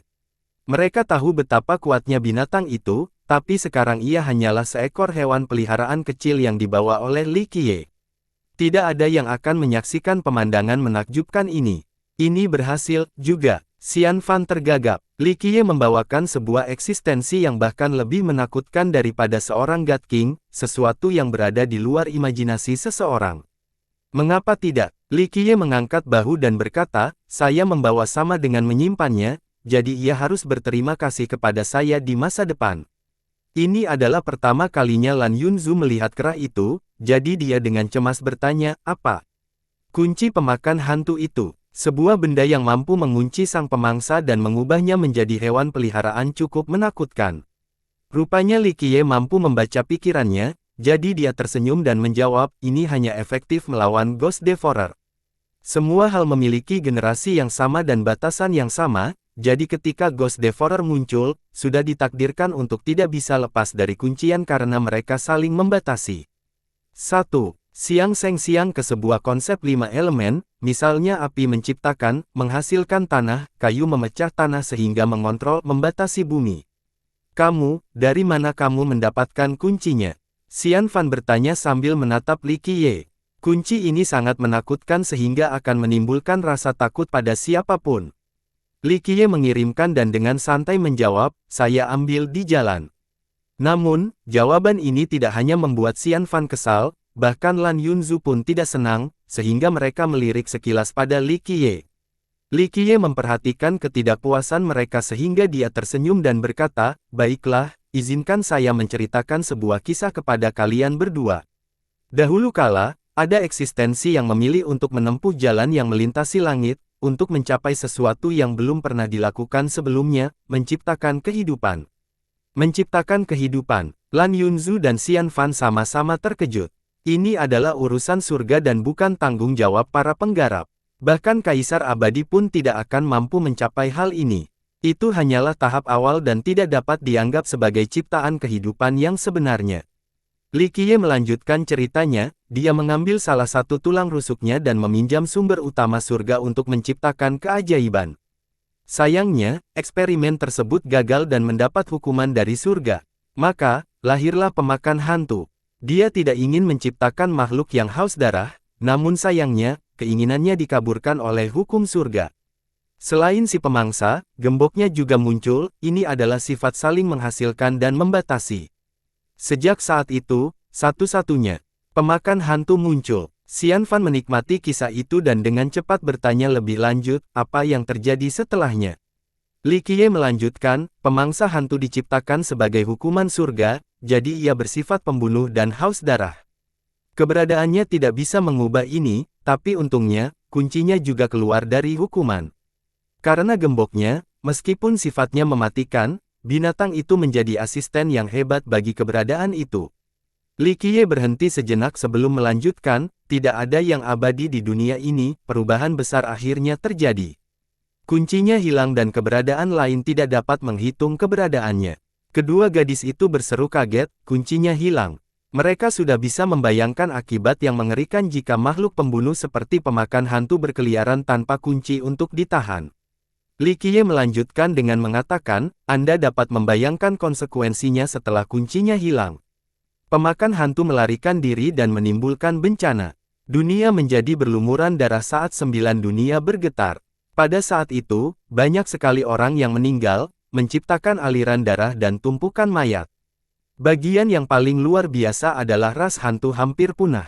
Beberapa kata Li Qiye menggambarkannya dengan sangat ringan, tapi Xian Fan dan Lan Yunzu bisa membayangkan adegan di mana sang pemangsa membantai dunia. Seperti yang dikatakan Li Qiye, ini adalah bencana besar yang tidak dapat dijelaskan dengan kata-kata.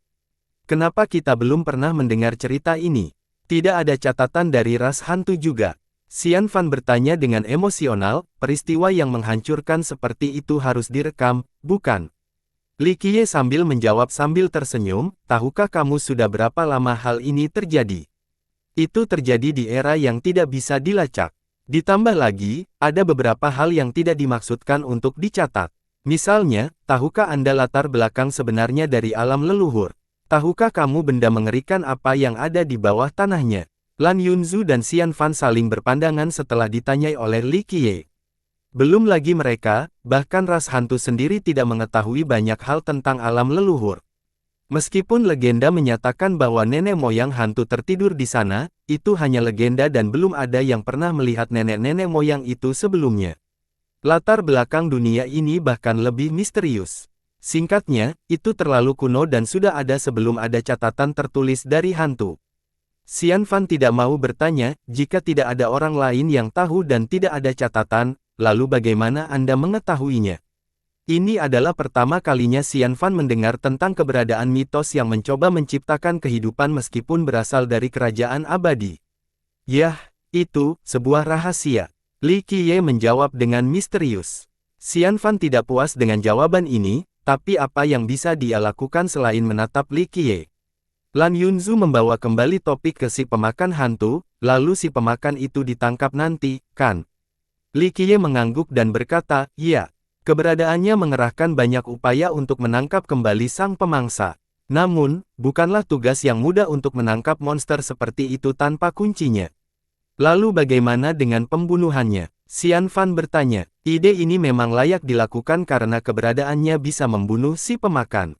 Namun, membunuh berarti membunuh dirinya sendiri karena, seperti yang Anda ketahui, pemakannya berasal dari tulang rusuknya. Tanpa bunuh diri, mustahil membunuh monster itu. Akhirnya, keberadaan itu menangkap si pemakan setelah banyak peristiwa yang mengguncang bumi. Beberapa dari peristiwa ini bahkan membentuk arah akhir dari ras hantu itu sendiri. Pada titik ini, Li Qiye menatap pemandangan kota yang jauh dan melanjutkan, setelah menangkap sang pemangsa. Keberadaan itu memenjarakannya di pulau yang tak dikenal ini. Karena beberapa kejadian, keberadaannya tidak ingin si pemakan dapat melihat matahari lagi, jadi dia menenggelamkan pulau itu ke kedalaman lautan untuk selama-lamanya. Adapun apa yang terjadi selanjutnya, kamu sudah tahu ceritanya. Baik pemangsa maupun gemboknya menghilang dan tidak ada lagi yang melihatnya.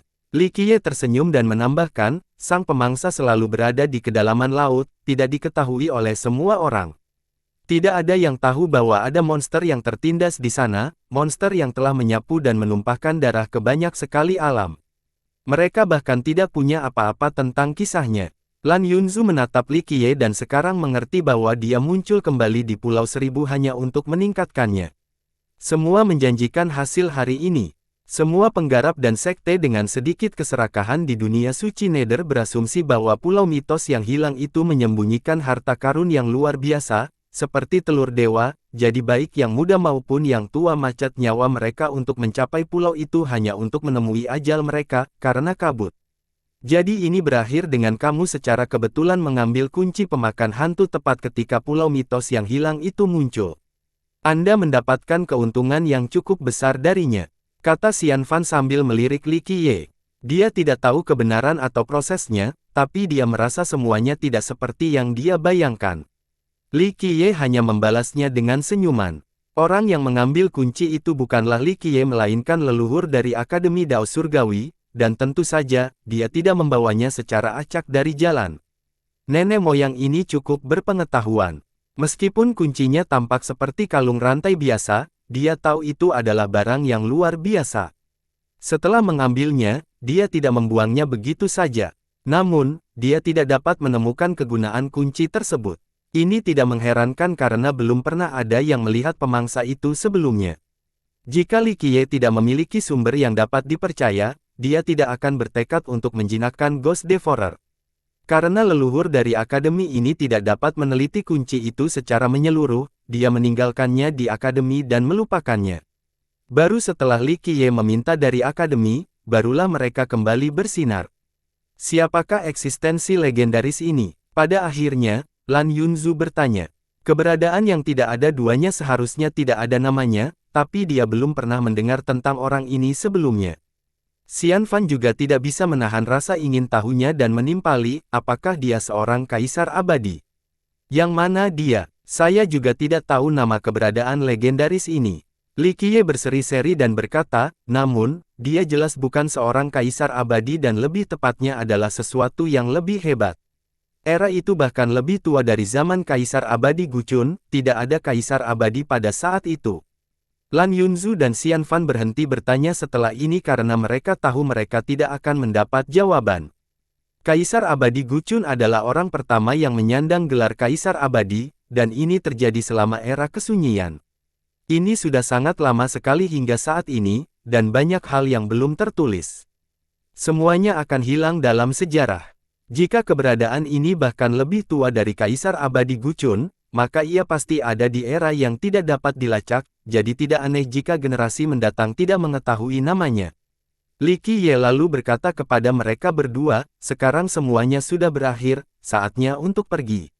Yang ketiganya kemudian meninggalkan pulau itu. Biksu itu tidak berada di pemakaman surgawi dan tidak ada yang tahu kemana dia pergi. Li Qiye sedang sibuk jadi dia tidak menunggu biksu itu sebelum meninggalkan makam perdana yang tidak menyenangkan. Sangat sedikit petani yang tetap tinggal di kuburan setelah peristiwa besar tersebut, bahkan mereka yang tinggal di belakang sudah mulai pergi. Lan Yunzu akhirnya menghela nafas lega setelah meninggalkan kubur. Dia mendapatkan panen yang luar biasa kali ini, tetapi yang terpenting adalah wawasannya yang lebih luas. Pengetahuan yang dia kumpulkan sepanjang hidupnya selama ini tidak sebanding dengan apa yang dia lihat dan dengar selama perjalanan singkat ini. Beberapa hari di dalam kubur ini memungkinkannya untuk melihat banyak hal ajaib dan ajaib. Lan Yunzu mengisi kedalaman itu untuk terakhir kalinya sebelum berbicara, kita akhirnya bisa kembali sekarang. Xian Fan juga ingin kembali ke kerajaan abadi. Perjalanannya telah selesai dan hasilnya cukup membuahkan hasil juga. Tidak, kalianlah yang akan kembali. Li Qiye menahannya dan berkata, saya tidak akan kembali ke Sungai Seribu Ikan Mas. Kemana kamu mau pergi? Lan Yunzu merasa tidak nyaman setelah mendengar Li Qiye, intuisinya biasanya sangat akurat. Li Qiye membukakan matanya ke arah cakrawala dan menjawab, alam nenek moyang. Sudah waktunya untuk menghancurkan kota leluhur dan melestarikan alam leluhur. Apakah kamu bercanda? Bukan hanya Lan Yunzu, bahkan Xian Fan pun terlonjak setelah mendengar ini. Siapapun akan kehilangan akal setelah mendengar ini. Ungkapan ini tidak lagi tergolong sombong, melainkan melangkah ke alam ketidakmungkinan. Bahkan garis keturunan leluhur pun tidak akan mampu melakukan hal seperti itu. Misalnya, kerajaan abadi Xian Fan tidak memiliki kemampuan ini bahkan setelah mengerahkan seluruh kekuatan.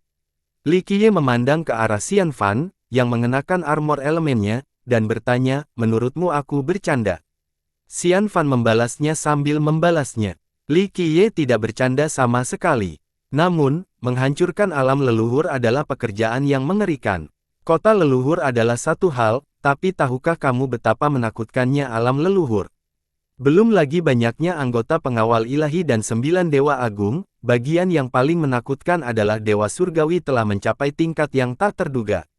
Rumor mengatakan bahwa dewa surgawi pernah dengan mudah membunuh keberadaan abadi. Beberapa orang meramalkan bahwa meskipun dewa surgawi tidak sebanding dengan kaisar abadi, mendapatkan gelar God King seharusnya tidak menjadi masalah baginya. Xian Fan berkata dengan sungguh-sungguh, gelar God King bukanlah sesuatu yang bisa diberikan kepada sembarang orang. Bahkan mereka yang menyebut diri mereka God King belum tentu diterima oleh masyarakat luas. Hanya ketika seluruh dunia menerima penganugerahan gelar barulah orang tersebut dianggap sebagai God King sejati. Misalnya, leluhur suci Sungai Seribu Ikan Mas yang sangat kuno dan menantang surga. Bahkan Kaisar Abadi Qianli memuji budidayanya, namun leluhur suci enggan menyebut dirinya seorang God King. Yang lain juga hanya mengira sebagai Dewa Raja.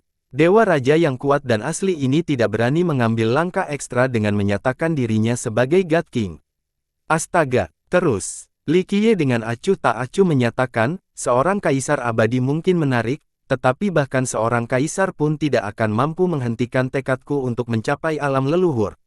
Karena masalah upacara darah, Xian Fan bertanya, sebagai sesama manusia jenius, Xian Fan tidak ingin Li Qiye mati lebih awal. Dia percaya bahwa jika dia bisa melanjutkan, maka dia pasti akan menjadi kaisar abadi. Tidak, hanya balas dendam pribadi.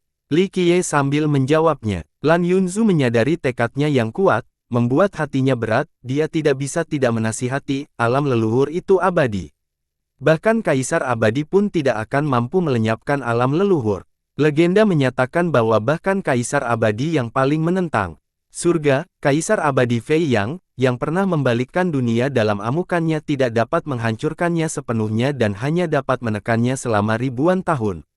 Kaisar abadi Qianli, patriark kami, juga melakukan perjalanan ke alam leluhur, tetapi tidak ada hasil. Li Qiye memperhatikan penampilan yang khawatir dan dengan lembut memanjangkan rambutnya sebelum berkata, saya tahu. Sejak awal, di antara semua kaisar di dunia suci Nether, bukan hanya kaisar abadi Fei dan kaisar abadi Qianli yang menyerang alam leluhur. Namun, ini tidak berarti bahwa kaisar tidak cukup kuat. Li Qiye melanjutkan, kaisar memang luar biasa, tapi mereka tidak ingin membahayakan nyawa mereka. Lebih penting lagi, semua kaisar ini kekurangan sesuatu, tapi aku punya hal yang tidak mereka miliki.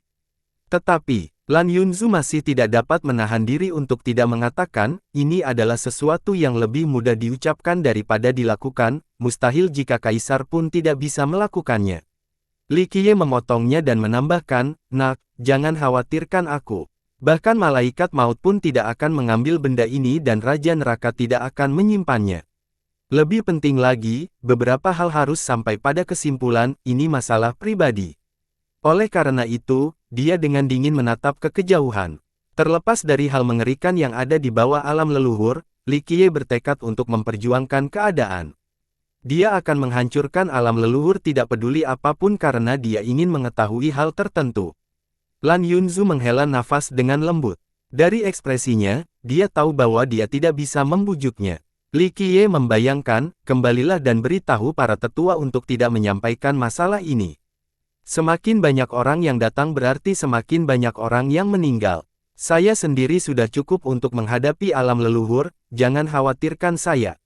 Dia dengan lembut mencium keningnya, menyebabkan jantungnya berdebar.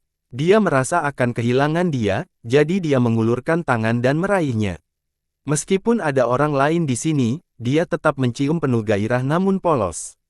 Dia dengan berani menjelajahi mulutnya dengan lidahnya yang harum ungu berulang kali, mengutuknya dengan perasaannya. Xian Fan tidak bisa menahan senyum canggung. Dia benar-benar memerah saat menyaksikan ciuman panas di antara keduanya. Dengan susah payah, keduanya akhirnya berpisah. Li Qiye menatap Lan Yunzu yang tersipu dan tersenyum lalu berkata, gadis kecil, lakukan perjalanan kembali ke Soaring Remembrance Village di masa depan, nenek-nenek moyangmu meninggalkan sesuatu di sana untukmu. Dia membisikkan banyak hal padanya, beberapa rahasia tentang desa. Jika itu adalah orang lain, bahkan keturunan langsung dari Kaisar Abadi Fei Li Qiye tentu belum bersedia memberitahu mereka. Namun, dia memberitahu Lan Yunzu rahasia ini menunjukkan lokasi dalam pikirannya. Lan Yunzu hanya bisa gemetaran setelah mendengar semuanya. Akhirnya, dia menarik napas dalam-dalam dan menatapnya untuk terakhir kalinya, hati-hati, hati-hati dan kembalilah ke Sungai Seribu Ikan Mas. Dengan itu, dia pergi. Dia melakukan perjalanan jauh tanpa melihat ke belakang ke arah Li Qiye karena dia takut dia tidak akan mampu menahan diri jika dia melihat ke belakang. Xian Fan juga mengucapkan selamat tinggal padanya, saya harap Anda akan kembali dengan kemenangan. Pintu kerajaan abadi Gunung Sederhana akan selalu menyambut Anda. Li Qiye hanya menghela nafas setelah keduanya pergi. Dia mengangkat kakinya dan hendak berangkat, tapi tiba-tiba dia berubah pikiran dan malah menuju Necropolis. Li Qiye pergi ke kota, tapi dia hanya berlama-lama di pintu masuk dan bukannya masuk. Kakinya terhenti ketika dia merasakan banyak sekali emosi dan mengucapkan kata-kata yang tak terhitung. Banyaknya, tidak tahu harus mulai dari mana. Dia ingin bertemu dengan master aliran leluhur sekali lagi, tapi dia tidak tahu harus berkata apa. Selamat tinggal, mereka sudah melakukannya terakhir kali. Dia datang ke Necropolis beberapa kali sebagai Dark Crow. Setelah kepergiannya di masa lalu, dia tidak pernah merasakan kesedihan atau emosi lainnya karena dia tahu bahwa dia akan dapat kembali bahkan setelah 10.000 tahun, 100.000 tahun, atau 1 juta tahun. Dia mampu melakukannya dengan umurnya yang panjang. Tidak peduli berapa lama waktu berlalu dan tidak peduli berapa lama dia pergi, dia dan kegembiraan akan dapat bertemu lagi suatu hari nanti. Namun generasi ini berbeda. Dia tidak tahu apakah dia bisa bertemu dengan kegembiraan lagi setelah ini. Dia percaya pada dirinya sendiri, tapi siapa yang bisa memprediksi perubahan hidup? Dengan emosi dan pikiran yang merajalela, Li Qiye terus menatap Necropolis. Segalanya menjadi canggung di masa lalu di antara mereka berdua karena Kaisar Abadi Mingdu. Tuannya marah dalam waktu yang lama karena keegoisan Li Qiye yang mengaku pergi sang kaisar. Namun, ini adalah masa lalu, mereka sudah melepaskan perseteruan ini. Dia percaya bahwa sang guru akan selalu mendukungnya seperti dia akan selalu mendukung sang master. Saat dia berdiri diam di luar Necropolis, master aliran leluhur, yang sedang tidur di singgasana batu, tiba-tiba membuka matanya, tatapannya mampu melihat miliaran mil di dunia ini. Li Qiye berdiri di luar untuk waktu yang lama sebelum menghela nafas dan mulai membuang muka. Tapi saat ini, sebuah suara tiba-tiba muncul di belakangnya, kamu ingin pergi tanpa pamit. Li Qiye berbalik dan melihat sosok ilusi berdiri di samping gerbang kota. Meskipun tubuh asli sang master tidak ada di sini, sekelompok niat ilahi telah berkumpul. Li Qiye menatap sosok yang redup itu dan hanya bisa menghela nafas pelan. Dia lalu berkata sambil tersenyum masam, aku tahu kamu sedang tidur jadi aku tidak ingin mengganggumu. Sosok itu muncul dan sangat tidak senang dengan jawaban Li Qiye. Keduanya saling menatap dengan tenang. Li Qiye punya banyak kata untuk diucapkan, tapi dia tidak tahu bagaimana cara mengungkapkannya. Kamu masih ingin mati? Master aliran leluhur bertanya dengan dingin. Li Qiye tersenyum dan berkata, pemenangnya belum bisa ditentukan sampai saat-saat terakhir, tapi aku percaya bahwa aku akan menjadi orang terakhir yang tersenyum pada akhirnya. Beberapa hal harus disimpulkan. Apakah itu untukku, untuk dunia suci Nether, atau untuk Necropolis? Saya bisa menyelesaikan bisnis saya sendiri. Apakah ekosistem dunia suci Nether membutuhkanmu sebagai pahlawannya? Suara sedingin es dari guru aliran leluhur melanjutkan, sejak awal waktu, pemenangnya adalah mereka yang menulis sejarah. Jika kamu gagal dan mati, kamu tidak akan menjadi pahlawan melainkan iblis. Setidaknya, selama bertahun-tahun yang akan datang, kamu akan menjadi iblis keji di mulut generasi hantu masa depan, iblis yang ingin mendokumentasikan ras hantu. Terus, Li Qiye tersenyum, saya tidak peduli dengan apa yang orang lain katakan atau apa yang generasi mendatang katakan tentang saya. Kalau tidak, aku tidak akan bersembunyi di balik tirai terlalu lama. Apakah kamu lelah hidup? Apakah Anda sedang mencari cara baru untuk mati? Guru aliran nenek moyang menyindir. Sang master tidak berusaha membujuk Li Qiye, namun jelas bahwa sang master tidak ingin dia menyerang alam leluhur. Ini bukan hanya untukmu, dan juga bukan hanya karena hal mengerikan yang ada di bawah tanah alam ini. Li Qiye menghela nafas pelan dan berkata, saya tidak perlu tahu apa yang ada di bawah tanah itu hanya balas dendam pribadi saya dan keinginan saya untuk mendapatkan jawaban. Pokoknya, aku harus menunjuk bahkan jika aku harus menghancurkan alam leluhur. Master aliran leluhur dengan dingin bertanya, apakah karena orang itu? Li Qiye memandang ke arah sang master dan memikirkan waktu yang lama sebelum menghela nafas dengan lembut untuk berkata, mungkin, tapi tidak sepenuhnya. Beberapa misteri terus melekat di hati saya, dan saya menjawab jawabannya. Kamu akan mati dengan kematian yang buruk. Apa yang terjadi di Origin Sealing Spear bisa membunuh makhluk mengerikan itu? Master aliran leluhur melanjutkan, bahkan jika ia dapat membunuh, Anda tidak akan memiliki kesempatan untuk melakukan apapun di hadapan makhluk itu. Sepertinya sang master ingin mematahkan semangat Li Qiye. Apakah kata-kata ini benar atau tidak, hanya lokomotif yang tahu. Li Qiye tidak dapat menahan senyumnya dan berkata, apa yang aku perlukan saat ini bukanlah keputusasaan. Anda hanya merusak kepercayaan diri dan moral saya. Saya butuh dorongan saat ini. Sang master menata Li Qiye tanpa emosi dalam diam. Tampaknya olah kata-kata penyemangat cukup sulit untuk dia ucapkan. Aku tidak peduli jika kamu ingin mati. Sang master berbicara dengan acuh tak acuh, tetapi jangan lupa bahwa kamu masih berhutang padaku, jadi jangan berpikir untuk tidak membayarnya kembali. Bahkan jika kamu menjadi hantu, kamu masih harus membayar hutangnya, mengerti? Li Qiye sambil menjawab sambil tersenyum, baiklah, aku akan hidup untuk membayar utangnya. Dia kemudian menatapnya beberapa saat lebih lama sebelum berjalan pergi. Master yang masih berdiri di samping Necropolis menyatakan sekali lagi, ingat, kamu harus membayar utangnya bahkan sebagai hantu. Li Qiye sudah jauh, tapi tawa dan definisinya masih bergema, Yuner, jangan khawatir, aku tidak akan mati. Saya akan kembali ke Necropolis suatu hari nanti. Setelah dipanggil, Yuner, sang master mengoceh dan dengan marah menjawab, jangan panggil aku seperti itu, iblis kecil. Aku lebih tua darimu. 1. Ya, cukup yakin masternya adalah perempuan. Yun sama dengan awan, sama dengan akhiran yang menawan. Suara jauh Li Qiye terdengar kembali, begitukah? Tunggu sampai aku kembali, lalu biarkan aku melihat wajahmu untuk mengetahui apakah kamu benar-benar lebih tua dariku atau tidak. 2. Ini adalah salah satu karakter yang mungkin lebih tua dari Dark Crow. Akhirnya, Li Qiye menghilang sepenuhnya, dan sosok di samping gerbang kota juga perlahan menghilang. Master aliran leluhur duduk di singgasananya dengan air mata berlinang saat dia mendengus pelan, kamu harus kembali hidup-hidup. 3. Penafian, Yun masih bisa menjadi nama laki-laki, dan Anda juga bisa merujuk ke anak laki-laki dengan R.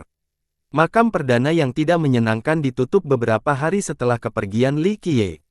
Tidak ada yang bisa tinggal diam setelahnya, mereka diteleportasi tanpa kecuali. Kuburan akhirnya terbuka setelah bertahun-tahun. Ada orang-orang yang bahagia selama perjalanan ini dan ada pula yang dipenuhi dengan keputusasaan. Ada yang mendapat panen besar sementara ada yang tidak mendapat apa-apa, bahkan ada yang kehilangan nyawa. Pembukaan kuburan ini bukanlah peristiwa yang baik bagi ras hantu. Meskipun beberapa sekte hantu memperoleh panen besar, mereka tidak senang sama sekali. Hantu-hantu itu, secara keseluruhan, memiliki banyak ahli yang mati demi Li Qiye atau manusia tanpa kepala. Jumlah tersebut cukup merugikan seluruh balapan. Leluhur lusinan meninggal dan bahkan keberadaan abadi kerajaan kuno segala era pun runtuh. Tentara kota leluhur dan bahkan penguasanya tewas di pemakaman surgawi. Ini bisa dianggap sebagai bencana besar bagi para hantu. Beberapa kekuatan biasa hampir hancur total. Beberapa sekte hanya memiliki satu leluhur, namun leluhur ini memilih untuk menyenangkan alam leluhur sehingga mereka secara aktif berpartisipasi dalam mengorbankan darah bersama dengan semua ahli mereka. Namun, pria tanpa kepala itu mengambil tindakan dan semua ahli di atas orang suci kuno dikorbankan, menyebabkan kekuatan besar yang sangat terlibat menderita kerugian besar. Jumlah mereka sekarang akan semakin menurun, bahkan mungkin mencapai titik kehancuran. Namun, meski terjadi bencana besar, ratusan ribu ahli masih berhasil kembali. Ini adalah nasib baik di antara semua kejadian buruk. Para penyelidik yang kembali ke sekte mereka sangat bungkam tentang perjalanan tersebut dan tidak mau berbicara dengan orang lain.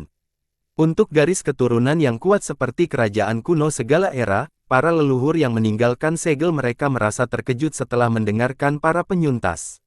Bahkan yang paling kuat pun harus disiapkan secara perlahan. Eksistensi abadi telah mati bagi manusia tanpa kepala. Nenek moyang ini mengetahui betapa kuatnya keberadaan abadi itu, namun dia tidak berdaya melawan manusia tanpa kepala. Oleh karena itu, silsilah yang tangguh ini ketakutan dan memerintahkan murid-muridnya untuk tidak menimbulkan masalah. Turunkan perintah ini, mulai sekarang, para murid tidak boleh keluar rumah. Mulai hari ini, kami akan menutup gerbang dan tidak melihat satu pun tamu. Faktanya, kerajaan kuno segala era bukanlah satu-satunya garis keturunan yang menutup pintunya di dunia suci Nether, beberapa lainnya juga melakukan hal yang sama. Tidak ada garis keturunan dan negara yang ingin membicarakan manusia tanpa kepala. Nenek moyang mereka yang menentang surga mengubah ekspresi mereka dan menjadi diam ketika berbicara tentang pria tanpa kepala. Namun, para hantu senang saat mengetahui bahwa pria tanpa kepala itu tidak keluar dari makam perdana yang tidak menyenangkan. Jika tidak, silsilah hantu yang jumlahnya tak terhitung akan ketakutan. Jika pria tanpa kepala itu menyebabkan jantung para hantu berhenti berdetak, maka Li Qiye membuat mereka sangat khawatir. Banyak leluhur dari keturunan ini yang tercengang mendengar cerita tersebut. Istana ke-13. Bahkan master legendaris dan keberadaan abadi pun tercengang ketika mendengar ini. Berita ini terlalu mengejutkan karena tidak ada seorang pun yang pernah mendengar hal seperti itu sejak awal, namun Li Qiye telah melakukannya. Kerajaan kuno segala era dan gerbang Yin yang sama-sama ditekankan, termasuk nenek moyang mereka yang terkuat. Setelah kematian di Zuo, Chan Yang dan Tian Lunhui menjadi hantu yang paling menjanjikan untuk menjadi kaisar abadi. Tapi sekarang, kedua sekte kehilangan harapan setelah mendengar tentang istana ke-13 Li Qiye. Mereka tahu bahwa selama Li Qiye masih hidup, baik Chan Yang maupun Tian Lunhui tidak akan pernah memiliki kesempatan untuk menjadi kaisar abadi. Nenek moyang dari tahta tulang segudang hanya menghela nafas setelah mendengar berita ini. Di Zuo Brilian, jadi mereka tidak peduli pada Chan Yang atau Tian Lunhui. Mereka merasa peluang di Zuo untuk menjadi seorang kaisar jauh lebih besar. Sayangnya, dia dilahirkan di era yang salah, yaitu era yang memiliki Li Qiye. Murid-murid mereka yang paling cemerlang hanya menjadi tulang belulang yang membuka jalan bagi Li Qiye menuju kaisar abadi. Banyak leluhur hantu yang memerintahkan, jangan memprovokasi Li Qiye. Hindari dia di masa depan. Siapapun yang mengganggunya di masa depan akan dikeluarkan dari sekte. Mereka tahu tidak ada yang bisa menghentikan gerakan maju Li Qiye menuju kaisar abadi, hal itu sudah ditentukan sebelumnya. Oleh karena itu, ras hantu dan semua garis keturunan tidak lagi ingin menentangnya meskipun banyak murid yang mati di tangannya. Mereka yang bisa melihat jauh ke depan tahu bahwa melawan kaisar abadi tidak akan berakhir dengan baik. Meskipun Li Qiye bukan salah satunya sekarang, dia pasti akan menjadi salah satunya di masa depan. Jika memiliki istana belas-belas ketiga tidak cukup untuk menjadi kaisar abadi, maka tidak ada orang lain di generasi ini yang boleh bermimpi untuk menjadi seorang kaisar. Perjalanan ke kuburan seharusnya menjadi alasan untuk kegembiraan dan percakapan, tapi sekarang, seluruh dunia suci Nether teringat. Sangat sedikit murid hantu yang keluar, dan sekarang nama, Li Qiye, seperti mantra yang menyebabkan semua sesak napas. Semua orang mengira saat-saat tenang dan tenang ini akan berlangsung lama karena tidak ada lagi yang keluar rumah. Namun, hal itu tidak bertahan lama. Pada hari ini, boom! Portal ilahi di luar kota leluhur dibuka. Ada tanda-tanda yang jelas bahwa itu dibuka secara paksa ketika seberkas cahaya yang tak terhitung jumlahnya meledak seperti kembang api, menghasilkan dunia eksistensi menakutkan keluar dari portal yang terbuka. Cahaya ilahi yang tak terbatas menyinari langit dan bumi dan menyapu padang luas.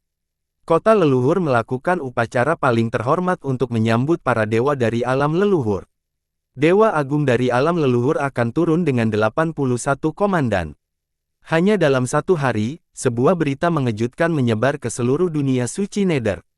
Dunia suci Nether yang tenang menjadi gaduh lagi setelah mendengar berita ini. Hantu, manusia, dan semua ras lainnya menarik napas dalam-dalam. Seorang tokoh besar menjadi pucat karena ketakutan setelah mendengar berita ini. Legenda menyatakan bahwa alam leluhur memiliki 9 dewa agung. Tidak ada yang lebih kuat dari mereka, selain Dewa Surgawi. Dan sekarang, Dewa Agung telah turun, bersama dengan 81 komandan. Dewa Agung yang ditemani banyak komandan memiliki kekuatan yang cukup untuk menghancurkan keturunan seorang kaisar.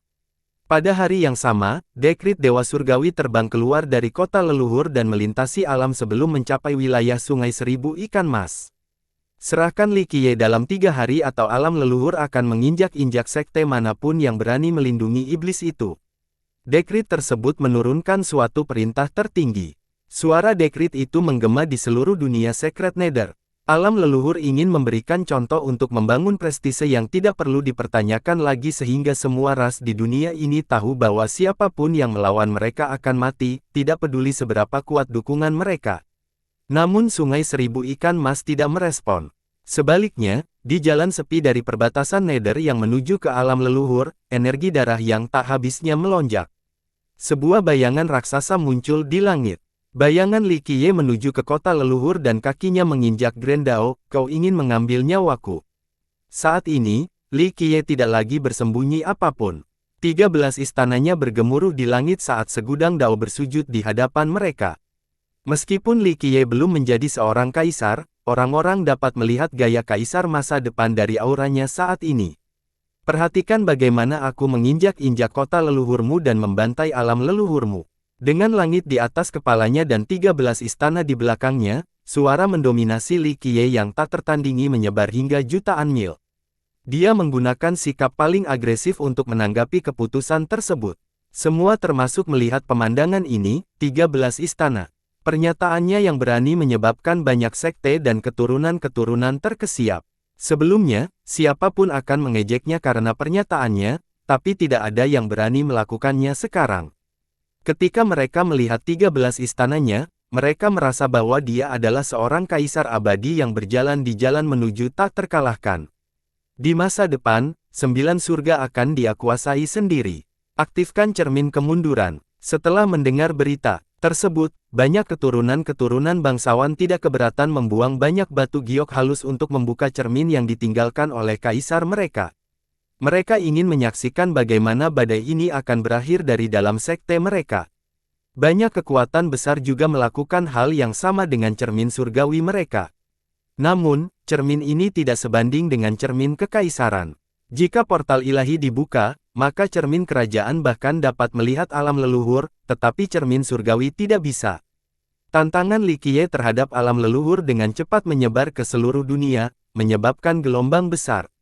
Selama puluhan juta tahun, tidak ada seorang pun yang berani menantang alam leluhur selain kaisar abadi. Tapi sekarang, seseorang semuda Li Qiye menantangnya. Hal ini menyebabkan hati semua orang berdebar kencang. Mereka semua merasa ini gila. Banyak yang tercengang. Mereka tahu bahwa Li Qiye sangat menantang surga, namun menantang alam leluhur pada saat ini masih sangat keterlaluan. Apakah dia gila? Mata leluhur dari kekuatan besar terbelalak keheranan saat dia berbicara, dapat dipahami jika kita menantang alam leluhur setelah menjadi kaisar abadi, namun Li Qiye masih sangat jauh dari menjadi kaisar abadi. Dia terlalu tidak sabar saat ini. Banyak yang merasa bahwa tindakan Li Qiye hanyalah bunuh diri. Makhluk abadi yang telah disegel untuk waktu yang sangat lama merangkum, dalam jutaan tahun terakhir, ada kaisar yang menantang alam leluhur, namun tidak satu pun dari mereka yang berhasil menginjak-injaknya sepenuhnya.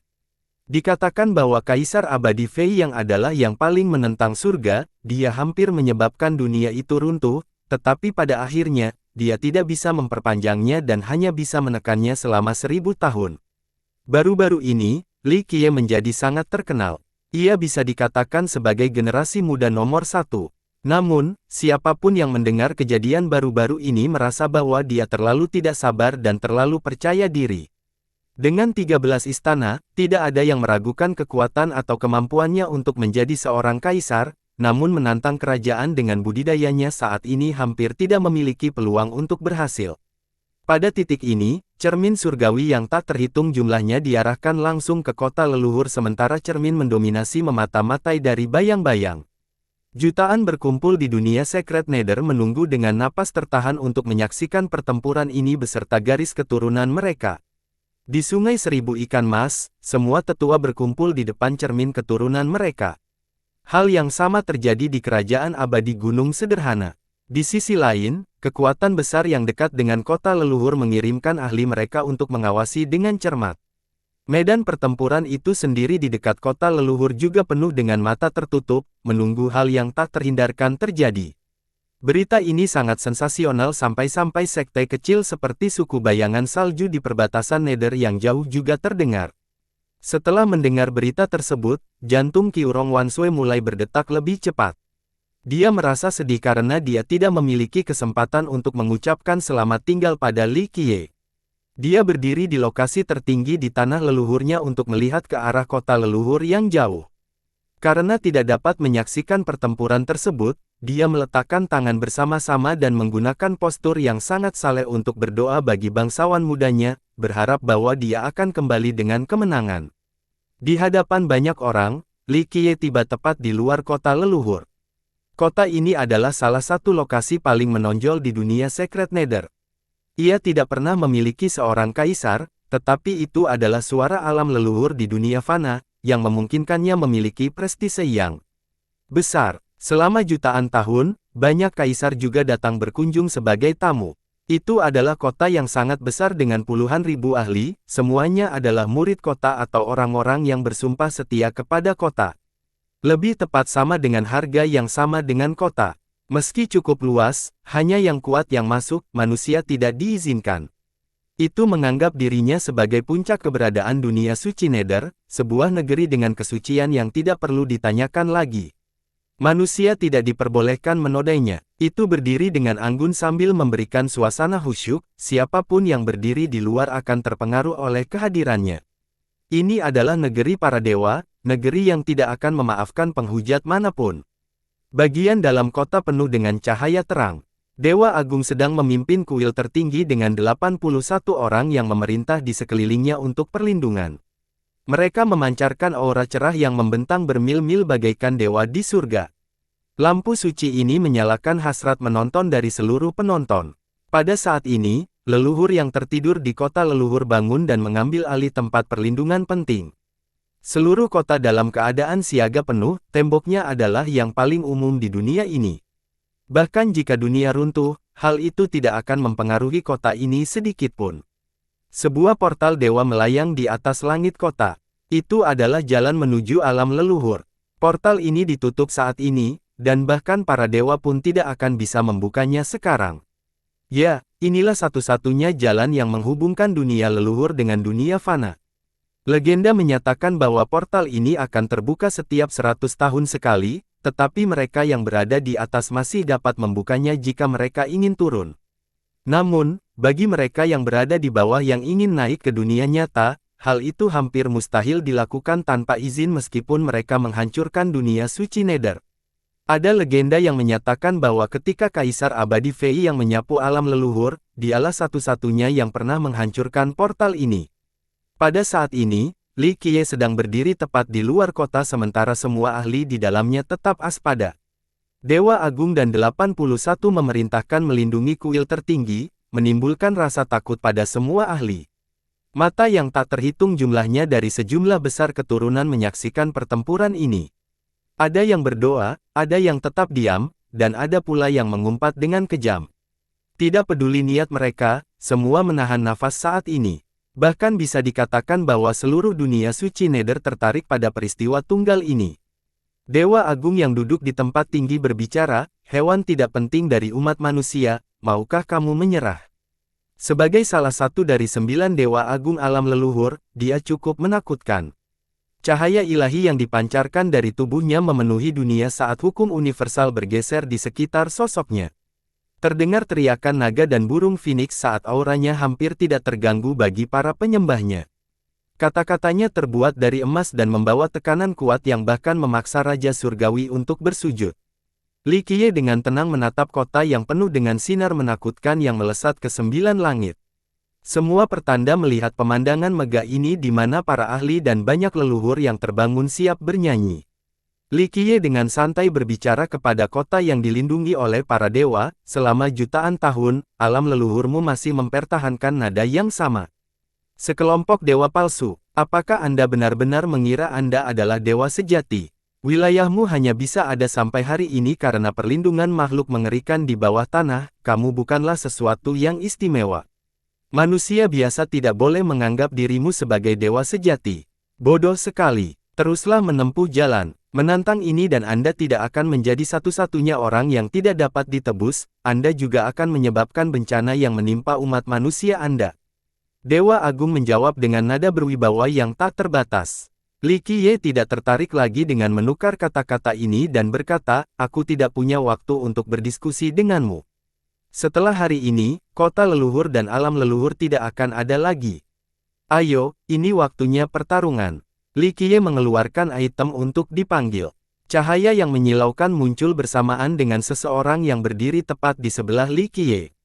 Ini adalah Im dari Necropolis, Qin Guangwang.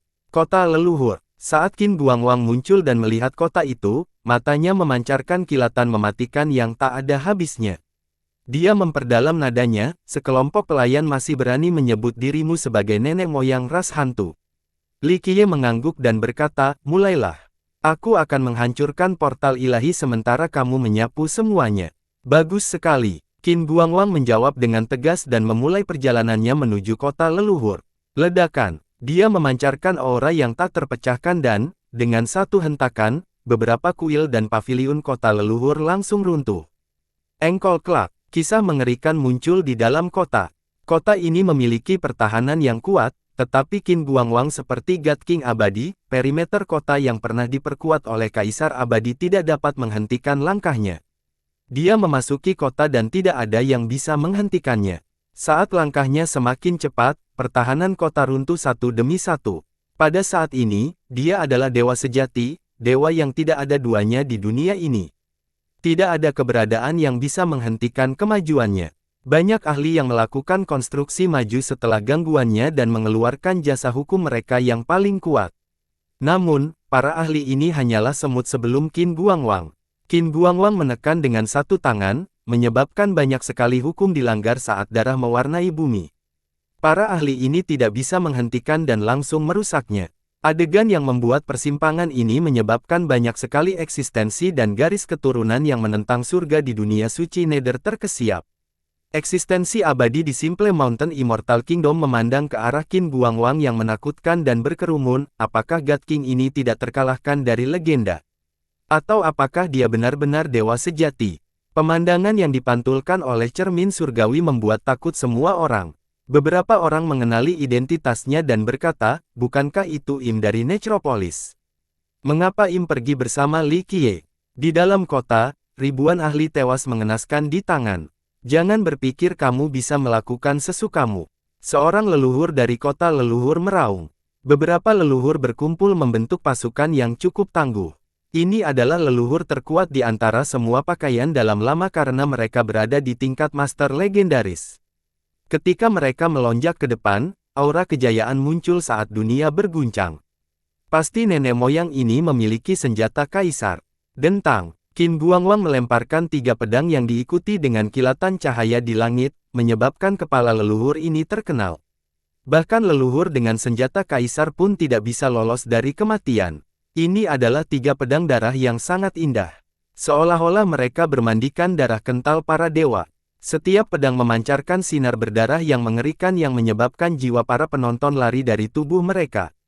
Ini adalah senjata paling ganas di dunia, mereka mampu membunuh dewa dan makhluk abadi. Li Qiye tidak mau memberikan pujian setelah melihat 3 pedang darah Qin Guangwang, tepi darah penghancur surga. Dia berjeda setelah jeda singkat, mereka memang layak menjadi pedang yang dianugerahkan. Oleh keberadaan yang tak terkalahkan itu. Banyak orang yang tercengang setelah melihat pemandangan ini. Ini adalah karakter tingkat leluhur yang dipenggal hanya dengan satu gerakan. Tak satu pun dari mereka yang bisa menghentikan pertumpahan darah. Ini membuat orang-orang mengerti bahwa bukan hanya persenjataan yang tidak dapat dihentikan, Qin Guangwang sendiri juga demikian.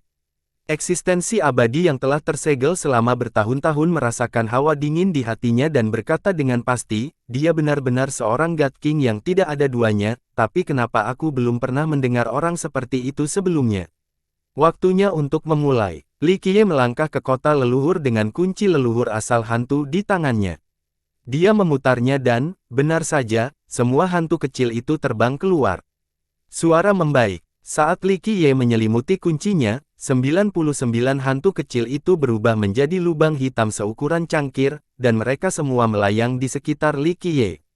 Kepulauan Seribu di awan jauh bagian selatan sangat jauh dari kota leluhur, namun saat ini, 90 pulau memancarkan cahaya yang menyilaukan. Penduduk pulau tidak tahu apa yang sedang terjadi. Gemuruh, ke-99 pulau berguncang ketika hal yang tidak dapat dipercaya terjadi. Semuanya berubah menjadi meriam raksasa saat cahaya hitam mengembun di sekelilingnya. Mati. Saat Li Qiye berjalan memasuki kota, banyak ahli yang masih hidup menggerakkannya, tapi dia bahkan tidak memasukkan mata. Saat musuh mendekat, lubang hitam di sebelah Li Qiye mengarah ke mereka.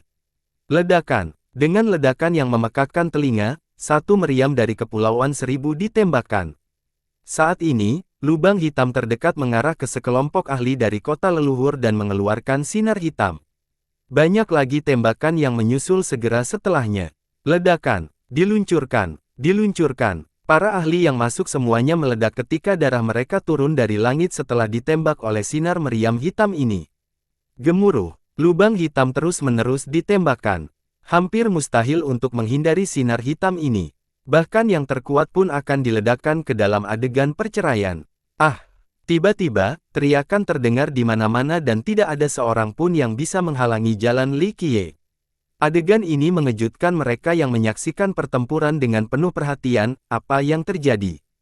Tidak ada seorang pun yang pernah melihat malware aneh seperti sebelumnya.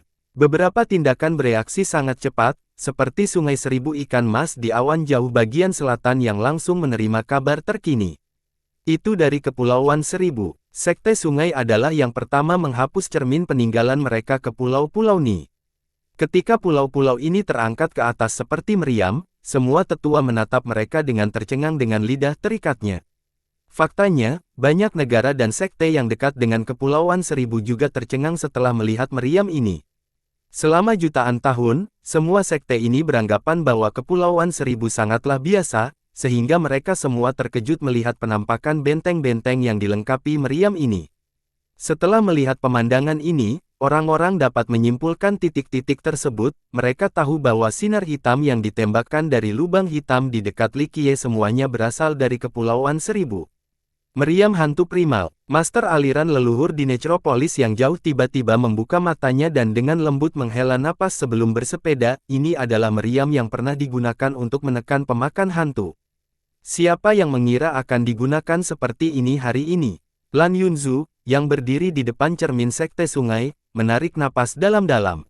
Sebelumnya, Li Qiye telah menghabiskan banyak upaya di Kepulauan Seribu untuk jangka waktu yang lama.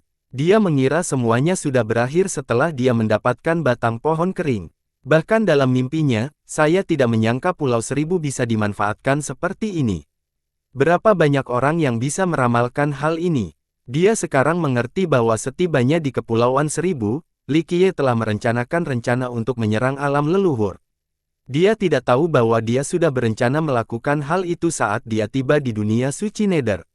Apa yang terjadi? Banyak sekte yang menanyakan pertanyaan ini setelah melihat penampakan 99 benteng dengan meriam. Saat Li Qiye melancarkan serangannya, kota leluhur masih tidak bisa menghentikan Qin Guangwang. Dalam sekejap mata, dia sudah berada jauh di dalam kota dan dekat dengan Dewa Agung dan 81 komandan. Ekspresi Dewa Agung berubah drastis setelah melihat betapa kuatnya Qin Guangwang. Dia tahu bahwa dia sedang menghadapi musuh yang perkasa ketika dia bertanya, "Siapa kamu?" "Siapa aku tidak penting, yang penting hari ini akan menjadi akhir dari pemerintahan dewa palsu sepertimu. Hari ini, kami akan menggunakan darah keras sepertimu yang berpura-pura memakai mahkota manusia sebagai persembahan kepada ras hantu." Tanggapan Qin Guangwang yang dingin dan menakutkan sedang melanda seluruh dunia. "Bunuh dia." Saat Qin Guangwang menyelesaikan kalimatnya, 81 orang memerintahkan semuanya meraung lalu mengerahkan keluar untuk membentuk barisan menakutkan yang dengan cepat menyerang Qin Guangwang di dalam. "Demon Spawn, terimalah kematianmu." 81 dari mereka berteriak. Sementara itu, hantu lain di dunia suci Nether terkejut setelah mendengar Qin Guangwang karena alasannya layak untuk diingat. Eksistensi lama melihat ke cermin mendominasinya dan bertanya, apakah ini pada akhirnya waktunya untuk pergantian dinasti? Berdengung, tepat ketika formasi itu menangkap Qin Guangwang, cahaya berdarah menutupi langit. Pedang darah ketiga itu terbang dengan momentum yang mengerikan. 81 diperintahkan dengan cepat berangkat dalam waktu singkat. Formasi hebat mereka masih belum cukup untuk menghentikan kemajuan Qin Guangwang. Pedang darahnya mengarah lurus ke depan dengan rasa haus darah saat dia menyatakan, "Giliranmu." Semua makhluk hidup di dunia suci Nether merasakan niat membunuh saat mereka gemetar. Banyak dari mereka menjadi pucat karena sensasi mengerikan ini. Suara membaik. Cahaya ilahi keluar dari Dewa Agung saat senjata ilahi muncul di tangan. Pada saat ini, meskipun dewa ini bukan dewa sejati, ia masih memancarkan kehadiran yang menakjubkan, yang lain mau tidak mau bersujud di hadapannya. Pada saat yang sama, Li Qiye berdiri di posisi terbaik di kota leluhur dengan 99 meriamnya mengarah ke portal dewa. Semuanya menembak pada saat yang bersamaan. Ledakan. Meledaknya meriam menggema ke seluruh dunia saat sinar hitam tak berujung menyerang portal dewa. Semua orang bisa merasakan kekuatan dari 99 meriam hantu primal. Saat pemboman berlanjut, mereka semua merasa bahwa 99 meriam ini akan mengubah seluruh dunia suci Nether menjadi abu. Langit dan bumi berada di ambang kehancuran. Tidak ada sekte atau keturunan yang mampu menahan serangan seperti itu. Sebelumnya ketika Li Qiye menyatakan niatnya untuk melawan semua hantu di dunia dan membunuh semua musuhnya, hal itu tidak dianggap serius. Namun, semua orang mengerti bahwa dia tidak hanya berbohong saat itu. Pada titik ini, banyak sekali garis keturunan hantu yang pernah menentang Li Qiye mulai berkeringat deras.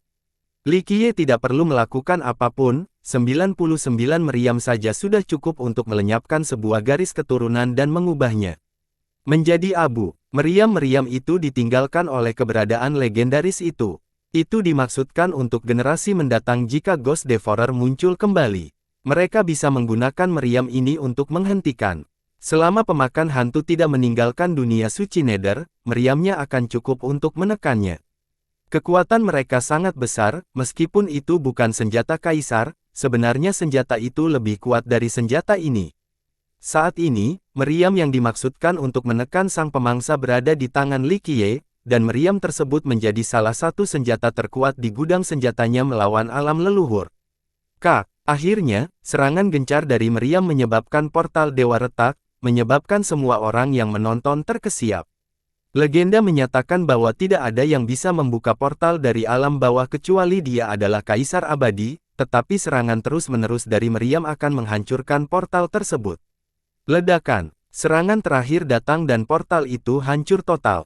Setelah portal itu ditembus, cahaya ilahi yang tak berujung bersinar.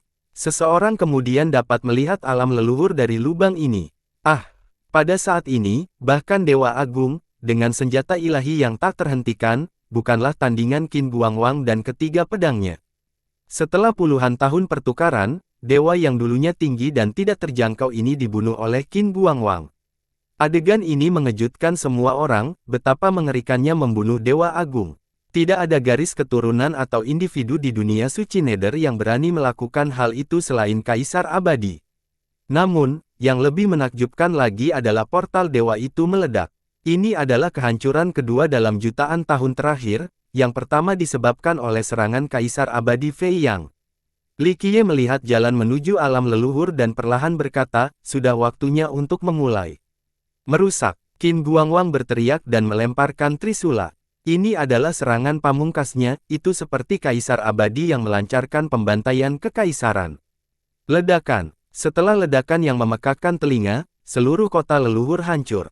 Tiba-tiba, semua paviliun dan kuil runtuh saat kota itu berubah menjadi pendingin belaka. Pada saat ini, waktu terhenti di dunia Secret Nether. Kota leluhur yang telah berdiri kokoh selama jutaan tahun telah runtuh. Ia pernah diinjak oleh Kaisar Abadi Fei Yang. Kemudian, Kaisar Abadi Qianli juga mengunjungi alam leluhur. Dikatakan bahwa ada pertempuran mengejutkan yang terjadi, namun pada akhirnya, Kaisar Abadi Qianli tidak menghancurkan kota leluhur. Apakah kita akan melihatnya lagi? Semua orang tercengang dengan pemandangan ini. Akankah mereka melihat kota ini lagi? Inti dari masalah ini bergantung pada keberadaan di alam leluhur. Jika wilayah ini tetap hidup, maka kota itu mungkin akan dibangun kembali. Namun, bagaimana jika wilayah itu sendiri juga hancur? Li Qiye dengan santai tersenyum dan berkata, alam leluhur, gemetarlah sebelum kedatanganku. Dia kemudian melangkah ke alam leluhur dengan Qin Guangwang tepat di belakangnya. Ucapan santai ini sangat mendominasi. Siapa lagi selain Kaisar Abadi yang berani mengucapkan kalimat seperti itu selama berabad-abad? Pikiran semua orang bergetar setelah mendengar kata-kata Li Qiye. Mereka merasakan kehadirannya yang menakutkan sekarang lebih dari sebelumnya. Setelah Li Qiye masuk ke dalam, garis keturunan kaisar di dunia suci Nether dengan cepat menggeser cermin di atas mereka. Cepat, lihatlah alam leluhur. Silsilah-silsilah ini tidak keberatan menghabiskan giok halus kaisar abadi dan energi duniawi mereka yang paling kuat untuk mengisi cermin-cermin ini guna mengamati alam leluhur secara langsung. Di masa lalu, jenis mata-mata seperti ini tidak cukup, namun kini tidak lagi demikian. Portal ilahi telah dihancurkan oleh Li Qiye, sehingga cermin-cermin yang diberdayakan oleh Kaisar Abadi Giok Halus ini mampu melihat pemandangan di dalamnya. Biasanya, garis keturunan ini tidak akan menggunakan batu giok halus dengan tingkat tertinggi ini, tapi hari ini berbeda. Pertempuran ini membawa arti penting bagi dunia suci Nether, sehingga banyak keturunan-keturunan yang harus disaksikannya. Alam leluhur bukanlah dunia yang besar, hanya dunia kecil. Dibandingkan dengan wilayah dunia suci Nether yang luas, ukurannya jauh lebih sederhana. Namun demikian, ia membawa energi duniawi dalam jumlah yang sangat menakutkan seolah-olah itu adalah sumbernya. Di dalam dunia ini terdapat paviliun suci dan istana surga yang tak terhitung banyaknya yang melayang di udara. Energi duniawi di sini sebenarnya diwujudkan dalam bentuk fisik seperti mata air, sungai emas di bawah bumi, binatang-binatang baik yang bermain-main, dan burung-burung spiritual yang terbang di angkasa. Di lokasi ini, setiap langkah melahirkan bunga teratai dan harta karun dapat ditemukan di mana-mana. Pohon-pohon berharga sangat banyak dan rumput suci selalu ada. Ini adalah pemandangan negeri abadi. Siapapun pasti mendambakan tempat seperti itu setelah melihatnya. Itu adalah lokasi yang patut membuat iri dan rindu, tempat terbaik untuk cocok ditanam. Tanah indah ini jauh lebih baik daripada tanah leluhur keturunan kaisar. Bersambung.